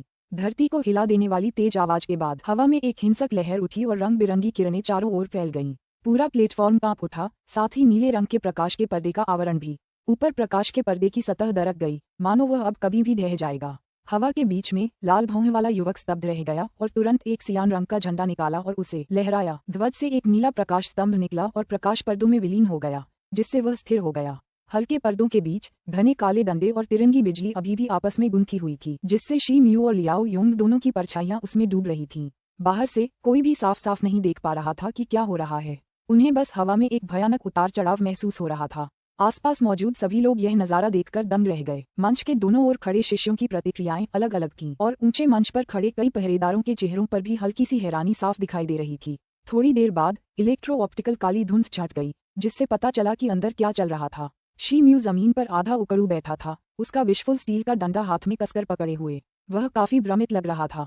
उसका चोगा फटा हुआ था और वह हाँफ रहा था। दूसरी ओर लियाओ यूंग जमीन पर निश्चल पड़ा था, मानो वह कोमा में चला गया हो। काफी देर तक सब खामोश रहे, लेकिन अचानक दर्शकों में उत्साह की लहर दौड़ गई। कुछ लोगों में गुस्से और हताशा की चीखें भी उठीं। चुनौती देने वाले पक्ष के शिष्य बहुत खुश थे। हालांकि शी म्यू को कड़ी टक्कर मिली और दोनों पक्षों को भारी चोटें आईं। फिर भी शी म्यू ने युद्ध जीत लिया था। जियांग शुईशुई ने शी म्यू की ओर देखा और उसकी आंखें कई बार चमक उठीं, मानो वह कुछ सोच रही हो। कई उच्च शिष्यों ने अलग अलग भावों के साथ अपनी निगाहें शी म्यू पर टिका दी। हालांकि शी म्यू ने अपनी ज्यादा ताकत नहीं दिखाई, लेकिन यह मुकाबला ब्लॉकबस्टर रहा। अब भीड़ में उसकी अच्छी पहचान बन चुकी होगी। जी लिंग अपने चेहरे पर एक चमकदार मुस्कान लिए खुश रही, मानो उसे शी म्यू की सफलता पर कोई आश्चर्य नहीं हुआ हो। दूसरी ओर झाओ जी ने शी म्यू को उदासीनता से देखा, लेकिन उसके बाद जल्दी से अपनी नजरें हटा लीं। रिंग के नीचे मा लॉन्ग ने गहरी सांस ली और अपनी मुठ्ठियां भींचकर खुशी मनाई। विजय, हम उत्साहित होने की कोई जरूरत नहीं है। शी म्यू ऐसे किसी से कभी नहीं हारेगा, कोई बड़ी बात नहीं है, कई ने गर्व से कहा और मा लॉन्ग के कंधे पर अपना रुख ठीक किया। चुनौती देने वाले शी म्यू ने लियाओ यूंग के खिलाफ जीत हासिल की है। प्लेटफॉर्म पर लाल भौहों वाला युवक नीचे उतरा और परिणाम की घोषणा करने से पहले लियाओ यूंग की जांच की। शी म्यू का शरीर 2 बार लड़खड़ाया, मुश्किल से खड़ा हो पाया। उसने लाल भौहों वाले युवक को आदरपूर्वक प्रणाम किया और फिर धीरे धीरे रिंग के दूसरी ओर बने मंच की ओर चल पड़ा। अब उसने सफलतापूर्वक लियाओ यूंग की जगह ले ली थी। उसने अपनी आंखों पर से नजरें हटा लीं और घुटनों के बल बैठ गया और एक हर्बल गोली निकाली। उसे खाते ही उसका शरीर लाल रोशनी से जगमगा उठा और उसके जख्म ठीक होने लगे। शी म्यू की आंखें थकान से भारी थीं। उसके शरीर पर लगी चोटें गंभीर नहीं थीं, लेकिन उसके दिमाग में एक गुप्त योजना चल रही थी। उसने अपनी आंख के कोने से जुए की मेज पर नजर डाली, फिर अपनी आंखें बंद कर लीं। जुए की मेज पर निराशा और हताशा की आहें थीं। हालांकि कुछ लोग ऐसे भी थे जो खुश थे। मा लॉन्ग उनमें से एक थी। उस पल वह अपनी हंसी और मुस्कान रोक नहीं पा रही थी, क्योंकि उसने 100 उच्च गुणवत्ता वाले स्पिरिट स्टोन्स पर दांव लगाया था। शी म्यू से मिले 60 स्पिरिट स्टोन्स के अलावा उसने लगभग 200 उच्च गुणवत्ता वाले स्पिरिट स्टोन्स कमाए थे। आसपास के लोग ईर्ष्या से उसकी ओर देखने लगे। उनके बारे में बात करें तो वह अपनी युवा पीढ़ी की नेता थीं। युवावस्था से ही उनका सफर आसान रहा और उनके आसपास के लोग उनसे ईर्ष्या करते थे। 10 साल पहले उन्हें किंगलान में शिष्यों के परीक्षणों में भाग लेने के लिए ईस्ट सेंट में युवा योद्धाओं के एक समूह का नेतृत्व करने के लिए जनजाति द्वारा चुना गया था। नतीजतन उसे मुकदमे में अनगिनत बेरहमी से कुचला गया। उसके अलावा बाकी लोग चयन में सफल नहीं हुए और कुछ तो मुकदमे के दौरान ही मर गए। वह पिछले 10 दिनों से कड़ी मेहनत कर रही थी, लेकिन अन्य शिष्यों से काफी पिछड़ने के कारण उसके संसाधन बेहद सीमित थे। इसके अलावा पहले नॉकआउट राउंड में उसका परिणाम असंतोषजनक रहा और वह पवित्र भूमि में मुश्किल से ही टिक पाए। हालांकि आज उसके लिए स्थिति अलग थी। जिस किसी के पास इतने उच्च गुणवत्ता वाले स्पिरिट स्टोन होंगे, वह पवित्र आत्मा मंडप में जाकर अपनी पसंद की मार्शल आर्ट चुन सकेगा। वे अपने प्रशिक्षण के लिए कुछ औषधीय जड़ी बूटियां भी खरीद सकेंगे।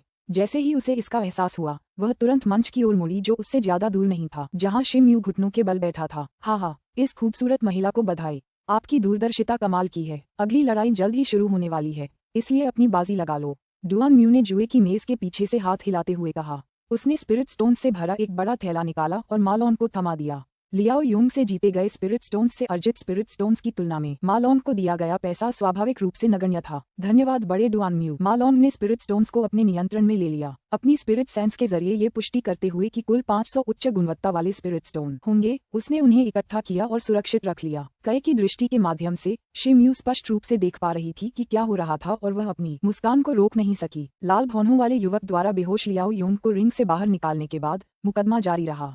शिम यू की जीत ने चुनौती देने वालों को एक बार फिर युद्ध के लिए प्रेरित किया। बीच बीच में दर्जनों चुनौती देने वाले मंच पर दौड़ पड़ते, जिनमें बड़े शिष्य और वू बंधुओं जैसे नए शिष्य भी शामिल थे। दुर्भाग्य से उन 2 पुराने शिष्यों को छोड़कर, जो चुनौती जीतने में भाग्यशाली रहे, बाकी सभी हार गए। दूसरे दौर की परीक्षाएं कुछ देर तक चलती रहीं। आखिरकार कोई भी मंच पर आकर चुनौती नहीं दे पाया। लाल भौहों वाले युवक की घोषणा के साथ ही परीक्षा समाप्त हो गई। चुनौती देने वालों में से लगभग आधे अपने प्रतिद्वंद्वियों को चुनौती देने के लिए रिंग में उतरे। अंत में केवल 5 लोग ही जीत पाए। उनमें से केवल 2 वरिष्ठ शिष्य थे और सभी 80वें स्थान पर थे। नए शिष्यों में झाओ जी, जी लिंग और शी म्यू शामिल थे। तीनों ने जीत हासिल की और परिणाम अप्रत्याशित था। शी म्यू का नाम और शोहरत धीरे धीरे फैल रही थी, लेकिन उनका प्रदर्शन झाओ जी और जी लिंग की तुलना में काफी कमतर था। स्वाभाविक रूप से पहले 2 प्रतिद्वंद्वियों की वजह से सुर्खियां फीकी पड़ गईं। प्रतियोगिता के दूसरे दौर की समाप्ति के बाद परीक्षण के तीसरे दौर के शुरू होने में पूरे 3 दिन लगेंगे। परीक्षणों के इस दौर में 108 शिष्यों के बीच क्रम धीरे धीरे बदलता रहा, जिसका सीधा असर पीले क्षेत्र में उनकी स्थिति और पवित्र भूमि के साधना संसाधनों पर पड़ा। इसलिए प्रतियोगिता का ये दौर सबसे तीव्र युद्ध भी था। आज सुबह सुबह विशाल सियान ब्लॉक के पास किंगलान सूची के नीचे खेल देखने आए भीड़ लोगों की लहरों से घिरी हुई थी। शिम यू जुवानलिंग टावर से बाहर निकला और सियान प्लेटफॉर्म पर गिर गया। शिम यू, आज का दृश्य कुछ दिन पहले की तुलना में अधिक जीवंत है। कई ने भीड़ को देखकर उत्साह से चिल्लाया, ये पिछले वाले से बड़ा है, इसलिए स्वाभाविक है कि यह ज्यादा जीवंत है। लगता है आज कुछ बुरी लड़ाइयां होंगी, शी म्यू ने कहा, जैसे ही उसे अचानक अपनी ओर नजरें गड़ाईं। कई ने कहा, किसी भी स्थिति में आपकी ताकत अतुलनीय है और यदि कोई आकर आपको चुनौती दे तो आप उसे स्वीकार कर लीजिए, बड़े भाई शिम यू। तभी एक कर्कश महिला की आवाज सुनाई दी। जैसे ही वह मुड़ा, उसने देखा कि मालोंग एक लाल शर्ट पहने हुए हाथ हिलाते हुए उसकी ओर आ रही थी। लेडी मालोंग, आप यहाँ हैं, शिम यू ने कहा।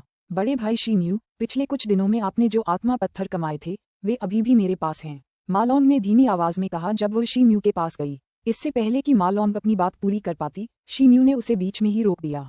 कोई बात नहीं, पहले तुम इसे पकड़ लो, तुम पर इतना बोझ बनने के लिए माफ करना। शिम यू ने चेहरे पर एक गर्मजोशी भरी हल्की मुस्कान के साथ कहा। बहन मालोंग, आप और शिम यू किस बारे में कानाफूसी कर रहे हैं? इससे पहले कि मालोंग शिम यू को जवाब दे पाते, अचानक उनकी तरफ से एक कर्कश आवाज गूंजी। वह पलटी और देखा कि जीलिंग हाथ फैलाए उनकी ओर आ रहा है। हम फुसफुसा नहीं रहे थे, मैं तो बस बड़े भाई शिम यू से पूछ रही थी कि क्या उसने तुम्हें देखा है। मालोंग थोड़ा शर्मा गई और अस्वाभाविक रूप से फुसफुसाई। मुझे नहीं पता कि आपने तैयारी की है या नहीं, लेकिन क्या आपने तय कर लिया है कि आप किसे चुनौती देना चाहते हैं? शिम यू ने पूछा। मैंने अभी तक इसके बारे में नहीं सोचा है, लेकिन आपके बारे में क्या, भाई शिम यू? क्या आपकी रैंकिंग में शीर्ष 10 में पहुंचने की कोई योजना है? मैंने सुना है कि इनाम अविश्वसनीय हैं। जीलिंग ने अपनी बड़ी आंखों से शिम यू को देखा और पूछा। अध्याय 528, दिखावा। अनुवादक, एंडलेस फैंटेसी अनुवाद संपादक, एंडलेस फैंटेसी अनुवाद। हे, आप मेरी बहुत ज्यादा तारीफ कर रही हैं, लेडी जीलिंग। मैं बस यही उम्मीद करता हूँ कि मैं टॉप 50 से बाहर न हो जाऊं, शिम यू ने कहा। जीलिंग ने ये शब्द सुने और बिना कुछ कहे थोड़ा मुस्कुराया। तभी अचानक आसमान में गड़गड़ाहट हुई। दूर से 1 दर्जन चमकीली रोशनियां उड़कर नीले पत्थर के चबूतरे पर आ गिरीं। जैसे ही रोशनी एकाग्र हुई, मंच पर 3 संरक्षक प्रकट हुए।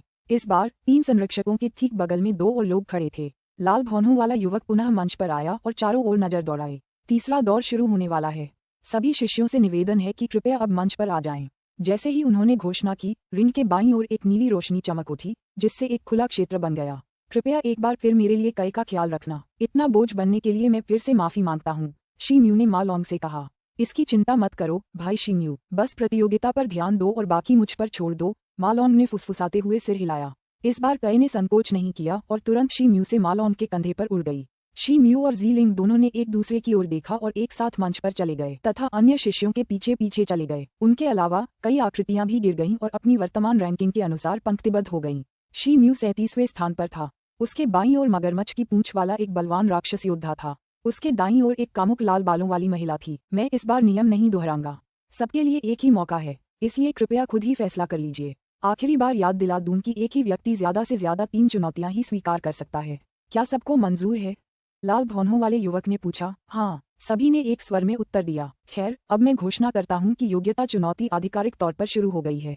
जैसे ही उसकी आवाज गिरी, रिंग के दाईं ओर, जहां ऊपर के शिष्य पंक्तिबद्ध थे, वहां अफरा तफरी मच गई। दूसरे दौर के परीक्षणों की शुरुआत में व्याप्त सन्नाटे के विपरीत कई लोग उसी समय चुनौती देने के लिए कतार से बाहर निकल आए। मेरा नाम चेन जोमू है, जो 69वें स्थान पर है। मैं अपने शिष्य शी म्यू को चुनौती देना चाहता हूँ, जो 37वें स्थान पर है। लंबे पतले शरीर और लकड़ी के दाने जैसी खुरदरी त्वचा वाले एक युवक ने कहा। जैसे ही उनका शब्द निकला, अन्य शिष्यों के चेहरे पर, जो शुरू में चुनौती देना चाहते थे, नाराजगी उभर आई और वे अपने स्थान पर वापस लौटते समय कुछ बार आहें भरने लगे। ये शुरू हो रहा है, ये शुरू हो रहा है। मंच के पीछे कोई उत्साह से चीखा। मंच से थोड़ी ही दूर पर जुए की मेज पर जैसे ही रोशनी खुली, वह झटपट लोगों से भर गई। भीड़ की चौकस निगाहों के बीच शी म्यू मंच के मध्य में पहुंचे, जहां उनका सामना चेन जोमू नामक वरिष्ठ शिष्य से हुआ। शी म्यू की आंखें थोड़ी सिकुड़ी हुई थीं और वह हल्की मुस्कान के साथ उसे सिर से पैर तक देख रहा था। जुए की मेज से पहले मा लॉन्ग ने मंच को देखने के लिए पीछे मुड़कर जुए की मेज की ओर देखा। जल्दी करो और अपनी बाजी लगाओ। चेन जोमू बनाम शी म्यू।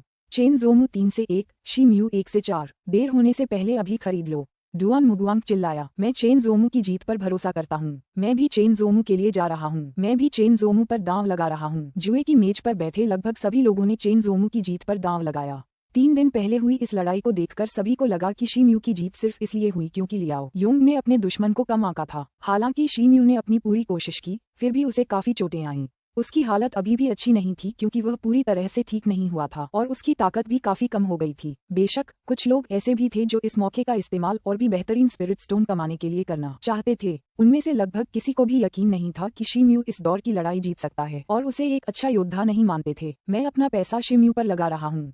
शोरगुल भरी भीड़ के बीच से मा लॉन्ग की आवाज आई। अपना बयान देने के बाद उसने तुरंत उच्च गुणवत्ता वाले स्पिरिट पत्थरों से भरा एक बड़ा बैग मेज पर रख दिया। यद्यपि उसकी आवाज ऊंची नहीं थी और कुछ अजीब भी लग रही थी, फिर भी जुआ टेबल के आसपास बैठे कई लोग आश्चर्यचकित थे। एक अधेड़ उम्र के शिष्य ने सुंदर मा लॉन्ग को देखा और सोचा कि वह यह नहीं समझती कि जुआ हारने पर कितना नुकसान हो सकता है। युवती, शी म्यू पर इतना ज्यादा दांव मत लगाओ। हालांकि उसने कुछ दिन पहले लियाओ योंग को हराया था, फिर भी वह अभी भी एक नया शिष्य है। बेहतर होगा कि आप पुराने शिष्यों पर दांव लगाएं क्योंकि वे पवित्र भूमि में बहुत लंबे समय से प्रशिक्षण ले रहे हैं। सच कहूं तो उसके जीतने की ज्यादा संभावना नहीं है। अधेड़ उम्र की शिष्या की बात सुनते ही मा लॉन्ग ने गहरी सोच में डूबकर थोड़ा सा मुंह बनाया। अचानक उसने हाथ बढ़ाया और उच्च गुणवत्ता वाले स्पिरिट स्टोन से भरा एक और छोटा थैला मेज पर फेंक दिया। इसके लिए मैं भी शी म्यू की जीत पर दांव लगा रहा हूँ, मा लॉन्ग ने कहा, इस बार बहुत ऊंची और स्पष्ट आवाज में, साहस और दृढ़ संकल्प से भरा हुआ। लगभग 360 स्पिरिट स्टोन वाली बड़ी थैली शी म्यू की थी। 260 स्पिरिट स्टोन वाली छोटी थैली मा लॉन्ग की अपनी थी। उसने एक ही बार में सभी पर दांव लगा दिया। ठीक है, अब सट्टा बंद हो गया है। लड़ाई जल्द ही शुरू होगी। अब और सट्टा नहीं। डुआन मुगुआंग मुस्कुराया और मा लॉन्ग की तरफ देखा, फिर नजरें हटा लीं। अधेड़ उम्र की शिष्या मा लॉन्ग को मूर्खों की तरह देख रही थी, लेकिन मा लॉन्ग को उसकी जरा भी परवाह नहीं थी। उसकी नजरें अंगूठी पर टिकी थीं। मेरा नाम शी म्यू है, मैं सेरुलियन सी स्टार और मानव जाति से हूँ, शी म्यू ने कहा। चेन जोमू ने उत्तर दिया, मेरा नाम चेन जोमू है, मैं वुडलैंड स्टार और किंगमू दानव कबीले से हूँ। शी म्यू ने एक हाथ बढ़ाया और अपने प्रतिद्वंद्वी को पहला कदम उठाने के लिए प्रेरित किया। चेन जोमू ने अपने दुश्मन की ताकत को कम आंकने की हिम्मत नहीं की। उसने अपने हाथ जोड़े और उसका शरीर हरे प्रकाश से चमकने लगा। उसकी पीठ से 10 फुट ऊंचा एक नीला पेड़ उग रहा था। उसके हाथ के एक इशारे से विशाल वृक्ष से लटकी दर्जनों सियान बैलें नीली रोशनी में ऊपर उठ गईं। भालों की कतारों की तरह वे अद्भुत गति से शी म्यू की ओर तेजी से बढ़ गईं। वे इतने तेज थे मानो वे हवा को चीरकर आ रहे हों। शी म्यू ने ये देखा और अपने पैर की उंगलियों से हल्के से उछल पड़ा। डम डम। जिस स्थान पर वह कुछ क्षण पहले खड़ा था, वहां धुएं का गुबार और गिरने की आवाजें उठने लगीं, क्योंकि दर्जनों बैलें रिंग के फर्श पर गिर गईं। शी म्यू पलटा और अपने पंजों पर गिर पड़ा। अब उसके हाथ में इच्छाधारी स्टील का डंडा था। चेन जोमू ने ये देखा और नाराज हो गया। उसने अपने दोनों हाथ ऊपर उठाए और एक साथ जोर से नीचे पटक दिए। विशाल वृक्ष की ऊर्जा संरचना चमक रही थी और उसके तने के चारों ओर सैकड़ों लताएं थीं। वह एक भुजा जितनी मोटी और चिड़िया के बालों के घोंसले जैसी अस्त व्यस्त थी और उसी समय शीम्यू की ओर तेजी से बढ़ रही थी। शीम्यू की चाल लगातार बदल रही थी क्योंकि वह एक के बाद एक लताओं से बचने की कोशिश कर रहा था। हालांकि लताएं हर मौके पर उसका पीछा कर रही थीं। डम डम डम। शीम्यू का पीछा करती लताओं को पत्थर के चबूतरे में ठोंकते समय तेज चुभने वाली आवाजें सुनाई दे रही थीं। चबूतरे पर लताओं का एक पिंजरा बना दिया गया था जिससे 3 फीट से भी कम के दायरे में आवाजाही सीमित हो गई थी। भाई शीम्यू, अपनी मेहनत बर्बाद मत करो। मेरे लकड़ी के पिंजरे से बचकर निकलने का कोई रास्ता नहीं है। चेन जोमू ने पलकें झपकाईं और आत्मविश्वास से कहा, मुझे माफ करना, मेरे पास तुमसे लड़ने के लिए बस ताकत और बल है। शीम्यू ने कहा। जैसे ही उसने ये कहा, उसके हाथ में मौजूद इच्छाधारी स्टील का डंडा बड़ी ताकत से बेलों से टकराया। धमाका। लंबी छड़ी सीधी हो गई और शीम्यू को अपनी बाह में सुन्नापन महसूस हुआ। बेल पर बस एक छोटी सी दरार थी और वह पूरी तरह से टूटी नहीं थी। चूंकि मैं तुम्हें हार मानने पर मजबूर नहीं कर सकता, इसलिए मैं तुम्हें हार मानने पर मजबूर करूंगा। चेन जोमू चिल्लाया। ऐसा लग रहा था जैसे उसके शरीर में नीली रोशनी ज्यादा हो गई हो और उसकी त्वचा पर लकड़ी की लकीरें ज्यादा साफ हो गई हों। उस विशाल पेड़ पर दर्जनों बेलें आपस में गुंथी हुई थीं, जो एक मजबूत बेल की तरह बन गई थीं। रोशनी बह रही थी, जिससे एक बेहद साहसिक एहसास हो रहा था। चेन जोमू ने एक हाथ अपनी छाती पर रखा और बेल का मोटा भाला अजगर की तरह सजीव हो उठा। वह पल भर में पिंजरे के ऊपर पहुंच गया और शीम्यू के सिर पर निशाना साधने के लिए अपना सिर नीचे झुका लिया। ये शीम्यू को डराने के लिए काफी भी नहीं था। उसने अपने सामने रखी इच्छाधारी स्टील की छड़ी को बाएं से दाएं घुमाया। भाई शीम्यू, मेरे इस भाले में पहाड़ को भी तोड़ने की ताकत है। मैं तुमसे एक बार फिर पूछूंगा, क्या तुम्हें यकीन है कि तुम हार नहीं मानोगे? इस बिंदु पर चेन जोमू को यकीन हो गया कि उसने लड़ाई जीत ली है और एक बार फिर शीम्यू से पूछने में वह उदार दिखाई दिया। शीम्यू ने कोई जवाब नहीं दिया और अपने हाथों में पकड़े लंबे डंडे को देखता रहा। हफ हफ हफ। अचानक हवा में एक सीटी जैसी आवाज गूंजी, मानो कोई जानवर धीमी आवाज में गुर्रा रहा हो। जैसे ही शीम्यू का स्टाफ तेजी से आगे बढ़ा, उसके बगल में सफेद हवा का प्रवाह संघनित होने लगा, जिससे वह नंगी आंखों से दिखाई देने लगा। वायु प्रवाह का आकार किसी निचले जानवर जैसा लग रहा था। चेन जोमू को महसूस हुआ कि शीम्यू के साथ कुछ गड़बड़ है और उसने तुरंत अपनी मुट्ठी जमीन पर दबा ली। उसकी हरकतों के साथ साथ बेल का मोटा भाला शीम्यू के ऊपर मंडरा रहा था। उसने एक तेज घूमती हुई नीली हवा का प्रवाह पैदा कर दिया था, जो शीम्यू की ओर झुकी हुई थी। इस समय शीम्यू की आंखें चमक उठीं और उसने अपने सिर पर आने वाले बेल के भाले की परवाह न करते हुए लाठी को पकड़ लिया और चेन जोमू की दिशा में जोर से पटक दिया। बाघ के पंजे की कला। एक जोरदार धमाके के साथ शीम्यू का विशफुल स्टील स्टाफ जमीन पर जा गिरा और उसे तोड़ दिया। अनगिनत धूल और बजरी निकली। वह सफेद हवा का प्रवाह, जो पहले शीम्यू ने दबा रखा था, पल भर में बंधन से मुक्त हो गया। वह एक सफेद बाघ और गैंडे में बदल गया और चेन जोमू की ओर दौड़ पड़ा। सफेद बाघ और गैंडे की अविश्वसनीय गति के कारण वे बेल के पिंजरों के बीच की खाई को पार करने में सफल रहे। सबके देखते देखते सफेद बाघ और गैंडे सीधे चेन जोमू से टकरा गए। चेन जोमू को झटका लगा और वह हमले को रोकने के लिए केवल सामने के विशाल पेड़ को धकेलने में कामयाब रहे। धमाका। ऐसा लग रहा था कि सियान रंग का विशाल वृक्ष टूट गया और चेन जोमू का दुबला पतला शरीर टूटे हुए पतंग की तरह उसमें से निकलकर पत्थर के मंच पर गिर गया। उसी समय इंद्रधनुष के वेग से वह मजबूत बेल का भाला गिर गया। वह शीम्यू से कम 3 फीट दूर गिरा। हवा में ही लाल भौंहों वाला रेफरी चेन जोमू के बगल में गिर पड़ा। जांच करने पर पता चला कि वह बस बेहोश हुआ था और चोट गंभीर नहीं थी। शीम्यू ने अपने हाथ में पकड़े काले लंबे डंडे को टूथपिक के आकार का कर दिया और उसे सुरक्षित रखने के लिए निगल लिया। इसके बाद वह घुटनों के बल झुक गया और कुछ बार खांसने के बाद मानो वह शारीरिक रूप से थक गया हो, आह भरी, वह धीरे धीरे शिष्य की शुरुआती जगह की कतार में वापस चला गया। यदि कई उस समय वहां होता तो निसंदेह उसे अपनी हंसी को रोकने में कठिनाई होती, जबकि वह शीम्यू को देखकर अपनी भावनाओं को छिपाने की कोशिश कर रहा होता। हालांकि बाहर वालों को ऐसा लग रहा था कि शीम्यू ने अपनी लाठी तकनीक का भरपूर इस्तेमाल करने की पूरी कोशिश की थी और अब वह पूरी तरह थक चुका था।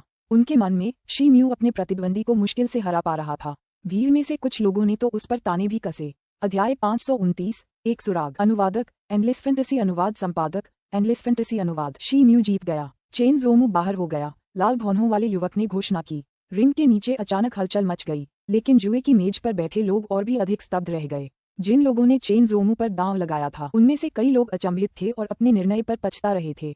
वह बेचारा आदमी जिसने शुरुआत में मालॉन का शीम्यू पर दांव लगाने के लिए मजाक उड़ाया था, सबसे ज्यादा हैरान था जब उसने मालॉन को स्पिरिट स्टोन्स से भरा एक बड़ा बैग उसका इनाम देते देखा तो वह इतना पछतावे से भर गया कि उसकी आंखों के कोनों से आंसू साफ दिखाई दे रहे थे। कई मालॉन के कंधों पर उछल कूद कर रहा था। वह स्पिरिट स्टोन्स को इतनी उत्सुकता से देख रहा था कि उसकी आंखें मानो बाहर निकल आएंगी।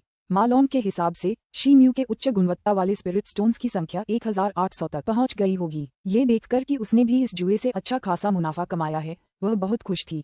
कई के हाव भाव को देखते हुए वह धीरे से मुस्कुराई और अपने बैग से एक बढ़िया स्पिरिट स्टोन निकालकर उसे दे दिया। वाह बहन माँ, आप सबसे खूबसूरत इंसान हैं जिन्हें मैंने कभी देखा है। ये देखते ही कई ने झट से पत्थर को मुंह में लिया और उसे निगलने के लिए अपना सिर ऊपर उठाया। फिर उसकी आंखों में चमक के साथ उसने जोरदार डकार ली। स्वाभाविक रूप से यह सुनकर भीड़ में मौजूद सभी लोग दंग रह गए। यह एक उच्च गुणवत्ता वाला स्पिरिट स्टोन था। इसे किसी स्पिरिट पालतू जानवर को देना संसाधनों की बर्बादी थी। क्या तुम प्यारी नहीं हो?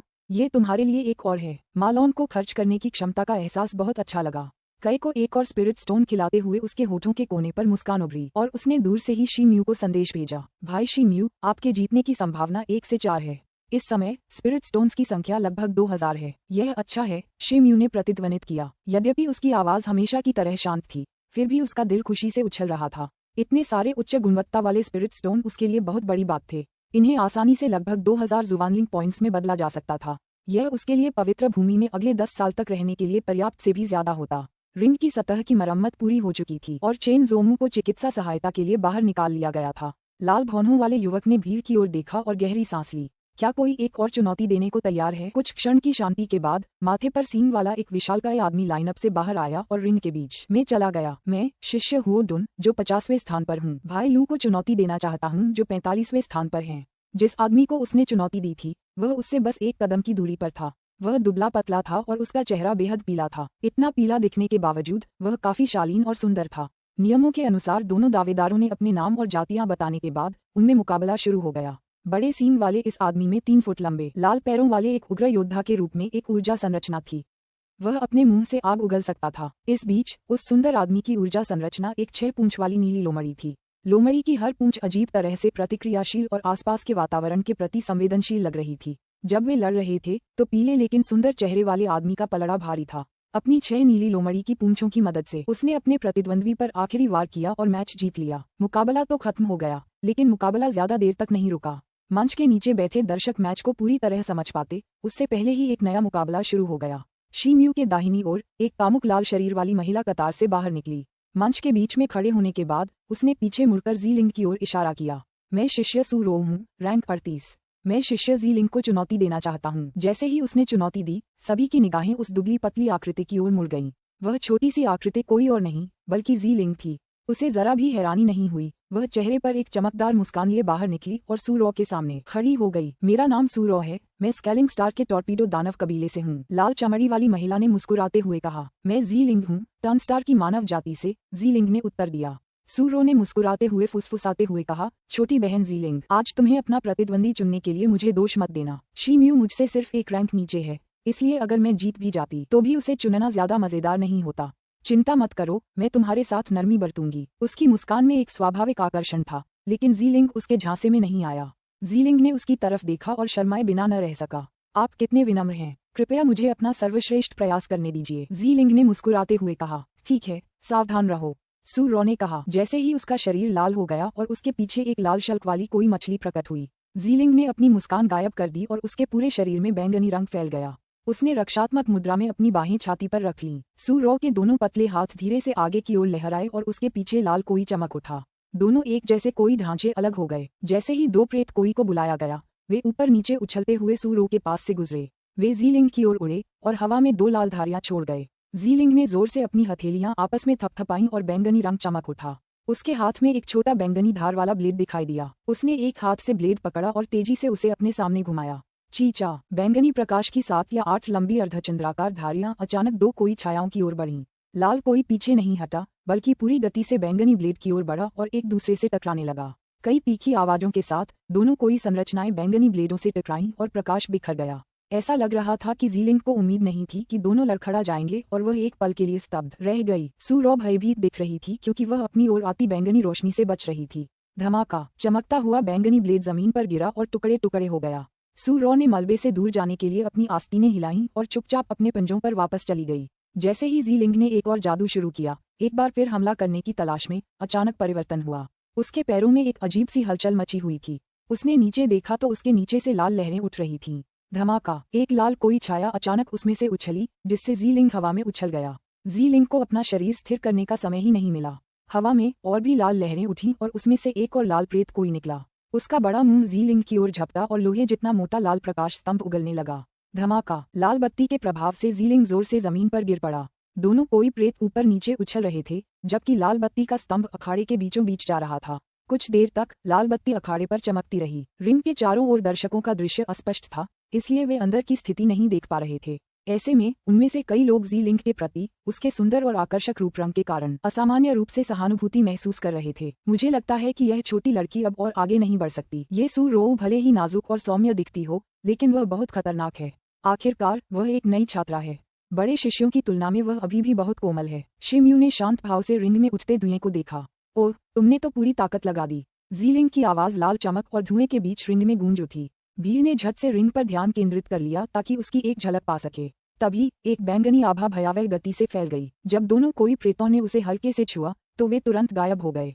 जैसे ही धुआं छटा, ज़ी-लिंग की आकृति उभरी। शिम्यू ने ज़ी-लिंग की अंबर रंग की आंखों में देखा। उसकी निगाहें थोड़ी ऊपर उठीं और उसने खुद से कुछ कहा। ज़ी-लिंग के शरीर से बैंगनी रोशनी चमक रही थी और क्यूई का एक झोंका निकला, जिसने आसपास के धुएं को उड़ा दिया। रिंग में मौजूद हर कोई ज़ी-लिंग के पीछे बैंगनी चांद की छाया स्पष्ट रूप से देख सकता था।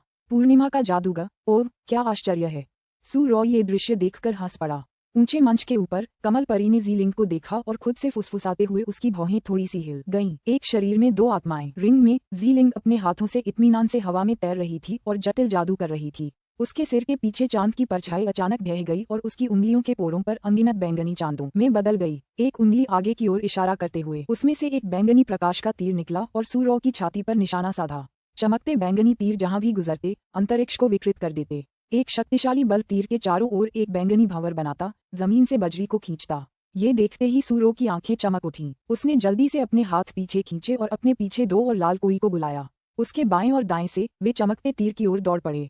जैसे ही दोनों लाल मछलियां भंवर के पास पहुंची, वे रुक गईं। अविश्वसनीय चूषण बल ने उन्हें चीर डाला और केवल एक लाल चमक छोड़ी, जिसे पलक झपकते ही भंवर ने निगल लिया। सू रॉ ने जब ये देखा तो वह चौंक गई और उसके हाथ तेजी से उसकी छाती पर आ गए। उसके पीछे एक लाल कोई मछली ऊर्जा संरचना उभरी। मुंह खोलकर ज़ी-लिंग पर एक ठोस लाल रोशनी चमकी। टकराना! हवा में फैली लाल रोशनी अचानक टुकड़ों में बिखर गई। दूसरी ओर बैंगनी तीर के चारों ओर का भंवर भी सिकुड़कर अंगूठे के आकार का हो गया। फिर भी अंगूठे के आकार का तीर जरा भी धीमा नहीं पड़ा। तीर सू रॉ के कंधे में जा लगा और घाव से तुरंत खून बहने लगा। सू रॉ का शरीर सुन्न हो गया और वह कमजोर होकर जमीन पर गिर पड़ी। उसका चेहरा कागज के टुकड़े जैसा पीला पड़ गया था। रिंग के चारों ओर मौजूद सभी लोग सामने के दृश्य को देख रहे थे और उनके चेहरे नाटकीय रूप से बदल गए। कुछ लोग तो कोई प्रतिक्रिया ही नहीं दे पाए, जबकि कुछ इतने स्तब्ध थे कि बोल ही नहीं पाए। शिम्यू की नजरें अतीत की ओर घूम गईं और उन्होंने ज़ी-लिंग को धीरे धीरे ऊपर से उतरते देखा। अचानक उसे एक आवाज सुनाई दी जो उसे बुला रही थी। अरे भाई शिम्यू, मैं अभी जुए की मेज के पास ही था और उस आदमी को देखा जिसने तुम्हें वापस लाने की कोशिश की थी। उसका नाम झाओ लेई या कुछ और है, मुझे ठीक से याद नहीं आ रहा। शिम्यू की भौहें सिकुड़ गईं और उन्होंने पूछा, ओह झाओ शेनलेई, इस बार उसके साथ क्या हुआ है? लगता है उसने लोगों का एक समूह इकट्ठा कर लिया है और वे सब तुम्हारे खिलाफ दांव लगा रहे हैं। कृपया सावधान रहें, मा लॉन्ग ने जवाब दिया। अध्याय 530 नरक का विभत्स रूप। अनुवादक एंडलेस फैंटेसी अनुवाद संपादक एंडलेस फैंटेसी अनुवाद। मुझे इसकी जानकारी है। अगर कोई मुझे चुनौती देने का फैसला करता है तो कृपया मेरे स्पिरिट स्टोन्स पर दांव लगाना जारी रखें, शिम्यू ने जवाब दिया। उन सभी को हर एक। ठीक है, मा लॉन्ग ने कहा। थोड़ी देर बाद रिंग के ऊपर से लाल भौहों वाले युवक की आवाज फिर से सुनाई दी। साथी शिष्यों, क्या अब भी कोई चुनौती के लिए तैयार है? जब तक उसकी आवाज धीमी होती, एक लंबा पतली आंखों वाला युवक जिसका चेहरा काले धब्बों से ढका हुआ था, तुरंत कतार से निकलकर रिंग के बीचों बीच चला गया। मैं शिष्य दायित्व हूँ, मेरी रैंकिंग 43वीं है। मैं शिष्य शिम्यू को चुनौती देना चाहता हूँ। जब शिम्यू ने ये सुना तो वह शांति से कतार से बाहर चला गया और दुबले पतले लंबे युवक के सामने रुक गया। यद्यपि उसके सामने यह व्यक्ति अंतर्मुखी लग रहा था, वह अपने शुरुआती जियांटियन स्तर पर एक योद्धा था। जब दोनों व्यक्तियों ने अपना नाम बताया तो शिम्यू को पता चला कि दायित्व नाम का वह दुबला पतला लंबा युवक किंग झांगटियन के समान ग्रह लूनरिक्स ग्रह से आया था। जब शिम्यू मिशन और कार्यों को करने के लिए कन्वेंशन मंडप में वापस आया था तो उसने अनजाने में ग्रह लूनरिक्स का एक संक्षिप्त परिचय देख लिया था। कुछ कारणों से ग्रह के अधिकांश क्षेत्र वर्ष भर घने अंधकार में डूबे रहते थे। सभी लोग अंधकार में वातावरण में रहते थे। ग्रह पर प्रचलित मार्शल आर्ट में अधिकांशतः अंधकार की विशेषता थी और मैग्नम सोलस में हत्या के लिए इनका प्रयोग किया जाता था। हे शिम्यू, है ना? मैंने सुना है कि तुम एक नए शिष्य हो और नियमों को समझ नहीं पा रहे हो। उसने अपनी भौहें उठाईं और आवाज धीमी कर दी। मुझे समझ नहीं आ रहा कि आप किन नियमों की बात कर रहे हैं। शे म्यू ने कहा, मूर्खों की तरह व्यवहार करना बंद करो। कहते हैं कि सारे कर्ज चुकाने ही पड़ते हैं और यह स्वाभाविक है कि दूसरों की समस्याओं में दखल देने के बजाय सिर्फ अपने काम की जिम्मेदारी ली जाए। दाई तुओ ने मुंह बनाया। ओह, तो आपके बारे में क्या? मैं तुम्हें ये नियम सिखाने आया हूँ। क्या तुम्हारा काम पूरा हो गया? शे म्यू ने मुस्कुराते हुए कहा, तुम मौत को दावत दे रहे हो। एक व्यंग्यात्मक लहजे में दाई तुओ के हाथ जो पहले खाली थे अब 2 छोटे ड्रैगन के आकार के खंजर पकड़े हुए थे। उसी समय उसके चेहरे पर काली रेखाएं चमक उठी और उसके शरीर पर नीले प्रकाश की एक परत उभर आई। जब शे म्यू की नजर उस पर पड़ी तो उसने नीली रोशनी की एक परत और चारों ओर एक गहरे नीले रंग की ड्रैगन छाया देखी। उसने अपने हाथों में इच्छाधारी स्टील का डंडा थाम लिया और उसका शरीर एक हल्की लाल रोशनी से चमकने लगा। उसने अपने प्रतिद्वंद्वी से आंखें मिलाईं, लेकिन उसने कोई हरकत नहीं की। छिपे हुए ड्रैगन तकनीक। जैसे ही दाई तुओ ने एक बड़ी छलांग लगाई, दोनों छोटे खंजरों की सतह चमक उठी और वे अचानक आगे बढ़ गए। उसके शरीर पर गहरे नीले रंग की ड्रैगन छाया उसकी भुजाओं से 2 भागों में विभाजित हो गई और वह खंजर की नोक से ऊपर की ओर गिर पड़ा। वूश! 2 गहरे नीले रंग की ड्रैगन छायाएं चीखती हुई और शे म्यू की ओर बढ़ीं। शीमाई ने दोनों आंखें सिकोड़ लीं। अपनी बाहों को घुमाते हुए उसकी लंबी छड़ी तेजी से फड़फड़ाई और एक सफेद हवा का झोंका आया। हवा में एक मोटी पानी की टंकी वाला सफेद बवंडर खींच गया। फिर उसने अचानक छड़ी को आगे बढ़ाया और पूरी ताकत से उस पर जोर से पटक दिया। आत्मा सांप खाए। शी म्यू की आवाज के साथ सफेद बवंडर सफेद ड्रैगन की तरह लुढ़का। वह लंबे डंडे के ऊपर से सीधे 2 गहरे नीले ड्रैगन की परछाइयों पर गिरा। डंडा और ड्रैगन की परछाइयां दोनों आपस में टकरा गईं। धमाका! एक जोरदार हलचल के बाद सफेद बवंडर और ड्रैगन की परछाई लगभग एक साथ ढह गईं। जैसे ही रोशनी फैली और धुआं और धूल बिखरी, उसने तुरंत पूरे प्लेटफॉर्म को भर दिया। जूम! धुएं के भीतर से एक ज्वलंत परछाई निकली और सीधे दाई तुओ की ओर बढ़ी। परछाई की गति आश्चर्यजनक रूप से तेज थी। ये देखकर दाई तुओ का आकार थोड़ा धुंधला हो गया और उसके पीछे हटने की कई तस्वीरें सामने आने लगीं। आश्चर्य की बात ये थी कि जिस गति पर वह गर्व कर रहा था, वह आग की गति के सामने तुलनीय नहीं थी। वह आग को पकड़ने में सफल रहा। जंगल पहाड़ का वजन। आग की लपटों की छाया में शे म्यू के पंख जोर से फड़फड़ाने लगे और उसके हाथ में रखा इच्छाधारी स्टील का डंडा नीचे की ओर झूलने लगा, मानो किसी पहाड़ी पर पड़ी घनी लकड़ियों ने उसका चेहरा ढक लिया हो। ये देखकर कि दाई तुओ इसे टाल नहीं सकता, उसने अपने दोनों हाथ इस प्रकार जोड़ लिए मानो वह हमले का स्वागत कर रहा हो। उभरते ड्रैगन तकनीक। 2 गहरे नीले रंग के ड्रैगन आपस में गूंथे हुए पहाड़ की छाया का स्वागत कर रहे थे। कयामत! सोने और पत्थर की टक्कर का एक विस्फोट फैल गया। ऐसा लग रहा था कि दाई तुओ ने छड़ी की परछाई को कैद करने के लिए ड्रैगन के आकार के खंजरों का इस्तेमाल किया था। हालांकि जमीन टूटी हुई थी और आकृति नंगी आंखों से देखना मुश्किल था। ओह भाई शे म्यू, क्या ताकत है! दाई तुओ ने अपना सिर उठाया और कुछ बार कराह उठा। शे म्यू की नजरें केंद्रित हुईं और उन्होंने पाया कि जो काले निशान पहले उसके चेहरे पर थे, वे अब उसके शरीर पर फैल गए थे और उनका रंग अजीब तरह से गहरा हो गया था। अगले ही क्षण वह अचानक लाठी के नीचे गिर पड़ा। एक जोरदार धमाका हुआ और उसकी दाहिनी पसली पर बहुत बड़ा बल लगा। पता नहीं कब, लेकिन दाई तुओ की भूतिया आकृति शे म्यू के पीछे प्रकट हुई। पैरों से कोड़े मारकर शे म्यू को नीचे गिरा दिया गया। शे म्यू ने घुरघुराहट की। उसकी पसलियों के नीचे सोने के कुछ शल्क बन गए थे जो गिरने और आघात से बचने के लिए बने थे। इससे पहले कि वह अपने शरीर को स्थिर कर पाता, उसने अपने कान में एक जोरदार धमाका महसूस किया और 2 परछाइयां उसके सिर और पैरों से टकरा गईं। शी म्यू ने जल्दी से अपनी बाहें एक साथ रखीं और इच्छाधारी स्टील स्टाफ से उसे रोक दिया। Dong Dong! उसने अपनी लंबी लाठी से दोनों खंजरों के वार को रोक लिया, लेकिन पेट पर लगे एक घूंसे से वह बच नहीं सका और उसे फिर से पीटा गया। जुए की मेज के पास झाओ शेनलेई 2 पुरुषों और एक महिला के साथ खड़े थे और वे रिंग की दिशा में देख रहे थे। भाई झाओ, आपने कहा था कि दाई तुओ लूनरिक्स ग्रह के हत्यारे दस्ते में शीर्ष 10 में था। क्या ये सच है? एक लंबे काले चेहरे वाले आदमी ने पूछा। इससे पहले कि झाओ शेनलेई कुछ कह पाती, एक अन्य युवक ने पंखे के साथ इत्मीनान से उत्तर दिया। बिल्कुल, जहां तक मुझे पता है, अगर यह व्यक्ति दुश्मन के पीछा से बचने की कोशिश नहीं कर रहा होता तो वह किंगलान में पवित्र भूमि में शामिल हो जाता। इस शी म्यू को कड़वाहट का स्वाद चखना पड़ रहा है। भाई झाओ का शुक्रिया कि उन्होंने हमें पहले ही इस बारे में बता दिया। 3 पुरुषों में से एक महिला उनके समूह में थी। आप सही कह रहे हैं। धन्यवाद भाई झाओ। अन्य 2 व्यक्तियों ने इसे सुना और सर्वसम्मति से सहमत हुए। इतना विनम्र होने की जरूरत नहीं है। दोस्ती का यही मतलब होता है। हम साथ मिलकर संघर्ष करते हैं, साथ मिलकर आगे बढ़ते हैं। झाओ शेनलेई ने मुंह मोड़ लिया और मुस्कुरा दिया। वहां से कुछ ही दूरी पर मा लॉन्ग उन तीनों आदमियों की पीठ के सामने खड़ी थी।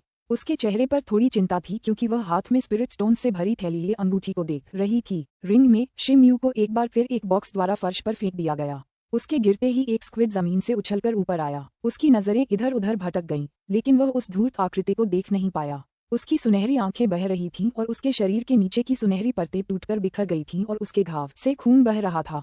उसका चेहरा थोड़ा पीला पड़ गया था। यद्यपि उसने आध्यात्मिक जादू का प्रयोग किया था, फिर भी वह केवल एक धुंधली काली आकृति को तेजी से चलते हुए तथा अपनी स्थिति को इतनी गति से बदलते हुए देख सकता था जिसे नंगी आंखों से देखना कठिन था। उसे इस बात ने विचलित कर दिया कि वह पूरी गति का पता नहीं लगा पा रहा था। वह उस काली छाया का टुकड़ा भी मुश्किल से देख पा रहा था जो लगातार चमक रही थी। उसे ची की एक झलक भी मुश्किल से महसूस हो रही थी। अगर वह कई जवाबी हमले भी करता तो भी कुछ हासिल नहीं होता, बल्कि इससे उसकी खामियां उजागर हो जाती और विरोधी को भागने का मौका मिल जाता। सौभाग्य से उसका शरीर अब पहले से कहीं ज्यादा मजबूत हो गया था। सोने के कवच से ढंके होने के कारण उसे कोई घातक चोट नहीं लगेगी। हालांकि इससे उसकी सहनशक्ति पर असर जरूर पड़ेगा। साया अचानक धीमा पड़ गया और उसकी तरफ दौड़ा। शी म्यू की आंखें तनी हुई थीं। उसका शरीर कांप रहा था और उसके हाथ बिना कुछ कहे बगल की तरफ झुक गए। चूंकि प्रतिद्वंद्वी के चलते समय प्रक्षेप पथ को पकड़ना असंभव था, इसलिए वह बस स्थिर रूप से ब्रेक लगा देता था। इतने सारे हमले झेलने के बाद वह धीरे धीरे प्रतिद्वंद्वी के हमले के तरीके को समझ गया था। जब काली परछाई ने ये देखा तो वह आकृति इच्छाधारी स्टील के डंडे के संपर्क में आने से पहले ही पीछे हट गई। वह फिर से एक धुंधली काली आकृति में बदल गई और शी म्यू से कुछ ही दूरी पर गश्त करने लगी। 10 सांसों से भी कम समय में चकनाचूर हो चुकी काली परछाइयों ने कई हमले शुरू कर दिए। हर हमला ज्यादा भयंकर और ज्यादा कोणीय था, लेकिन शी म्यू हमेशा पहले ही उसे भांप लेता था और हमले से बच निकलता था। अचानक शी म्यू ने पाया कि गश्ती दल के चारों ओर की परछाइयां धीमी हो गई थीं। उसकी सुनहरी आंखें केंद्रित हुईं और उसने पाया कि दायित्व अपना ही हाथ पकड़े हुए था। उसे किसी तरह का दर्द हो रहा था, इसलिए उसकी गति बहुत कम हो गई थी। शी म्यू ने इसे प्रोत्साहन समझा। उसके ज्वाला पंख नाच उठे और वह अचानक आगे की ओर दौड़ पड़ा। दायित्वों के चेहरे पर एक धूर्त मुस्कान आ गई। उसने अपने दाहिने हाथ को, जो उसके दिल के पास था, अचानक झुकाया और आह भरी। छाया सर्प तकनीक। उसके सामने की परछाई अचानक जमीन से अलग होकर दर्जनों काले अजगरों जैसी परछाइयों में बदल गईं। शी म्यू के पैर के पास परछाई अचानक जोर से टकराई और सीधे उसकी कमर पर जा गिरी। शी म्यू चौंक गया और उड़ने के लिए ज्वाला के पंख फड़फड़ाए। हालांकि उसका निचला शरीर काले अजगर की छाया से कसकर बंधा हुआ था और वह बच नहीं सका। हे, मरने का समय हो गया। दायित्व के हाथ में जादुई रून बदल गए और उसके पीछे एक काली ऊर्जा का निर्माण हुआ। उस ऊर्जा निर्माण के हाथ में एक चाकू था और वह शी म्यू के सिर की ओर बढ़ रहा था। शी म्यू के पीछे की आग अचानक बढ़ गई और उसके ज्वलंत पंख गायब हो गए। उनकी जगह आग की लपटों से लिपटा एक विशाल लाल अजगर आ गया। जैसे ही यह बना, इसने अपना मुंह खोला और अपनी ओर बढ़ती काली आकृति की ओर एक सफेद ज्वाला उगल दी। आदिकालीन नरक। दायिताओं ने मन ही मन फुसफुसाया और तुरंत आक्रमण रोक दिया। वह तेजी से पीछे हट गया और काली आकृति के साथ गायब हो गया। शी म्यू को आत्मविश्वास महसूस हुआ। अपने जादू के प्रभाव से आदिम नरक पीछे हट गया और काले ड्रैगन की परछाइयों को घेर लिया। जैसे ही काले ड्रैगन की परछाई आदिम नरक के संपर्क में आए, वे चीख पड़े और फूट फूट कर रोने लगे। बंधन से मुक्त होने के बाद उसने अपने हाथ में इच्छाधारी इस्पात का डंडा उठाया। उसके पीछे स्थित नीला ऊर्जा निर्माण ने अपना मुंह खोला और डंडे पर आदिम नरक का एक गोला थूक दिया। हुला लगभग शुद्ध सफेद लौ इच्छाधारी स्टील स्टाफ पर गिरी और उसने स्टाफ के चारों ओर चक्कर लगाया। उसे आग की लपटों में लपेट लिया।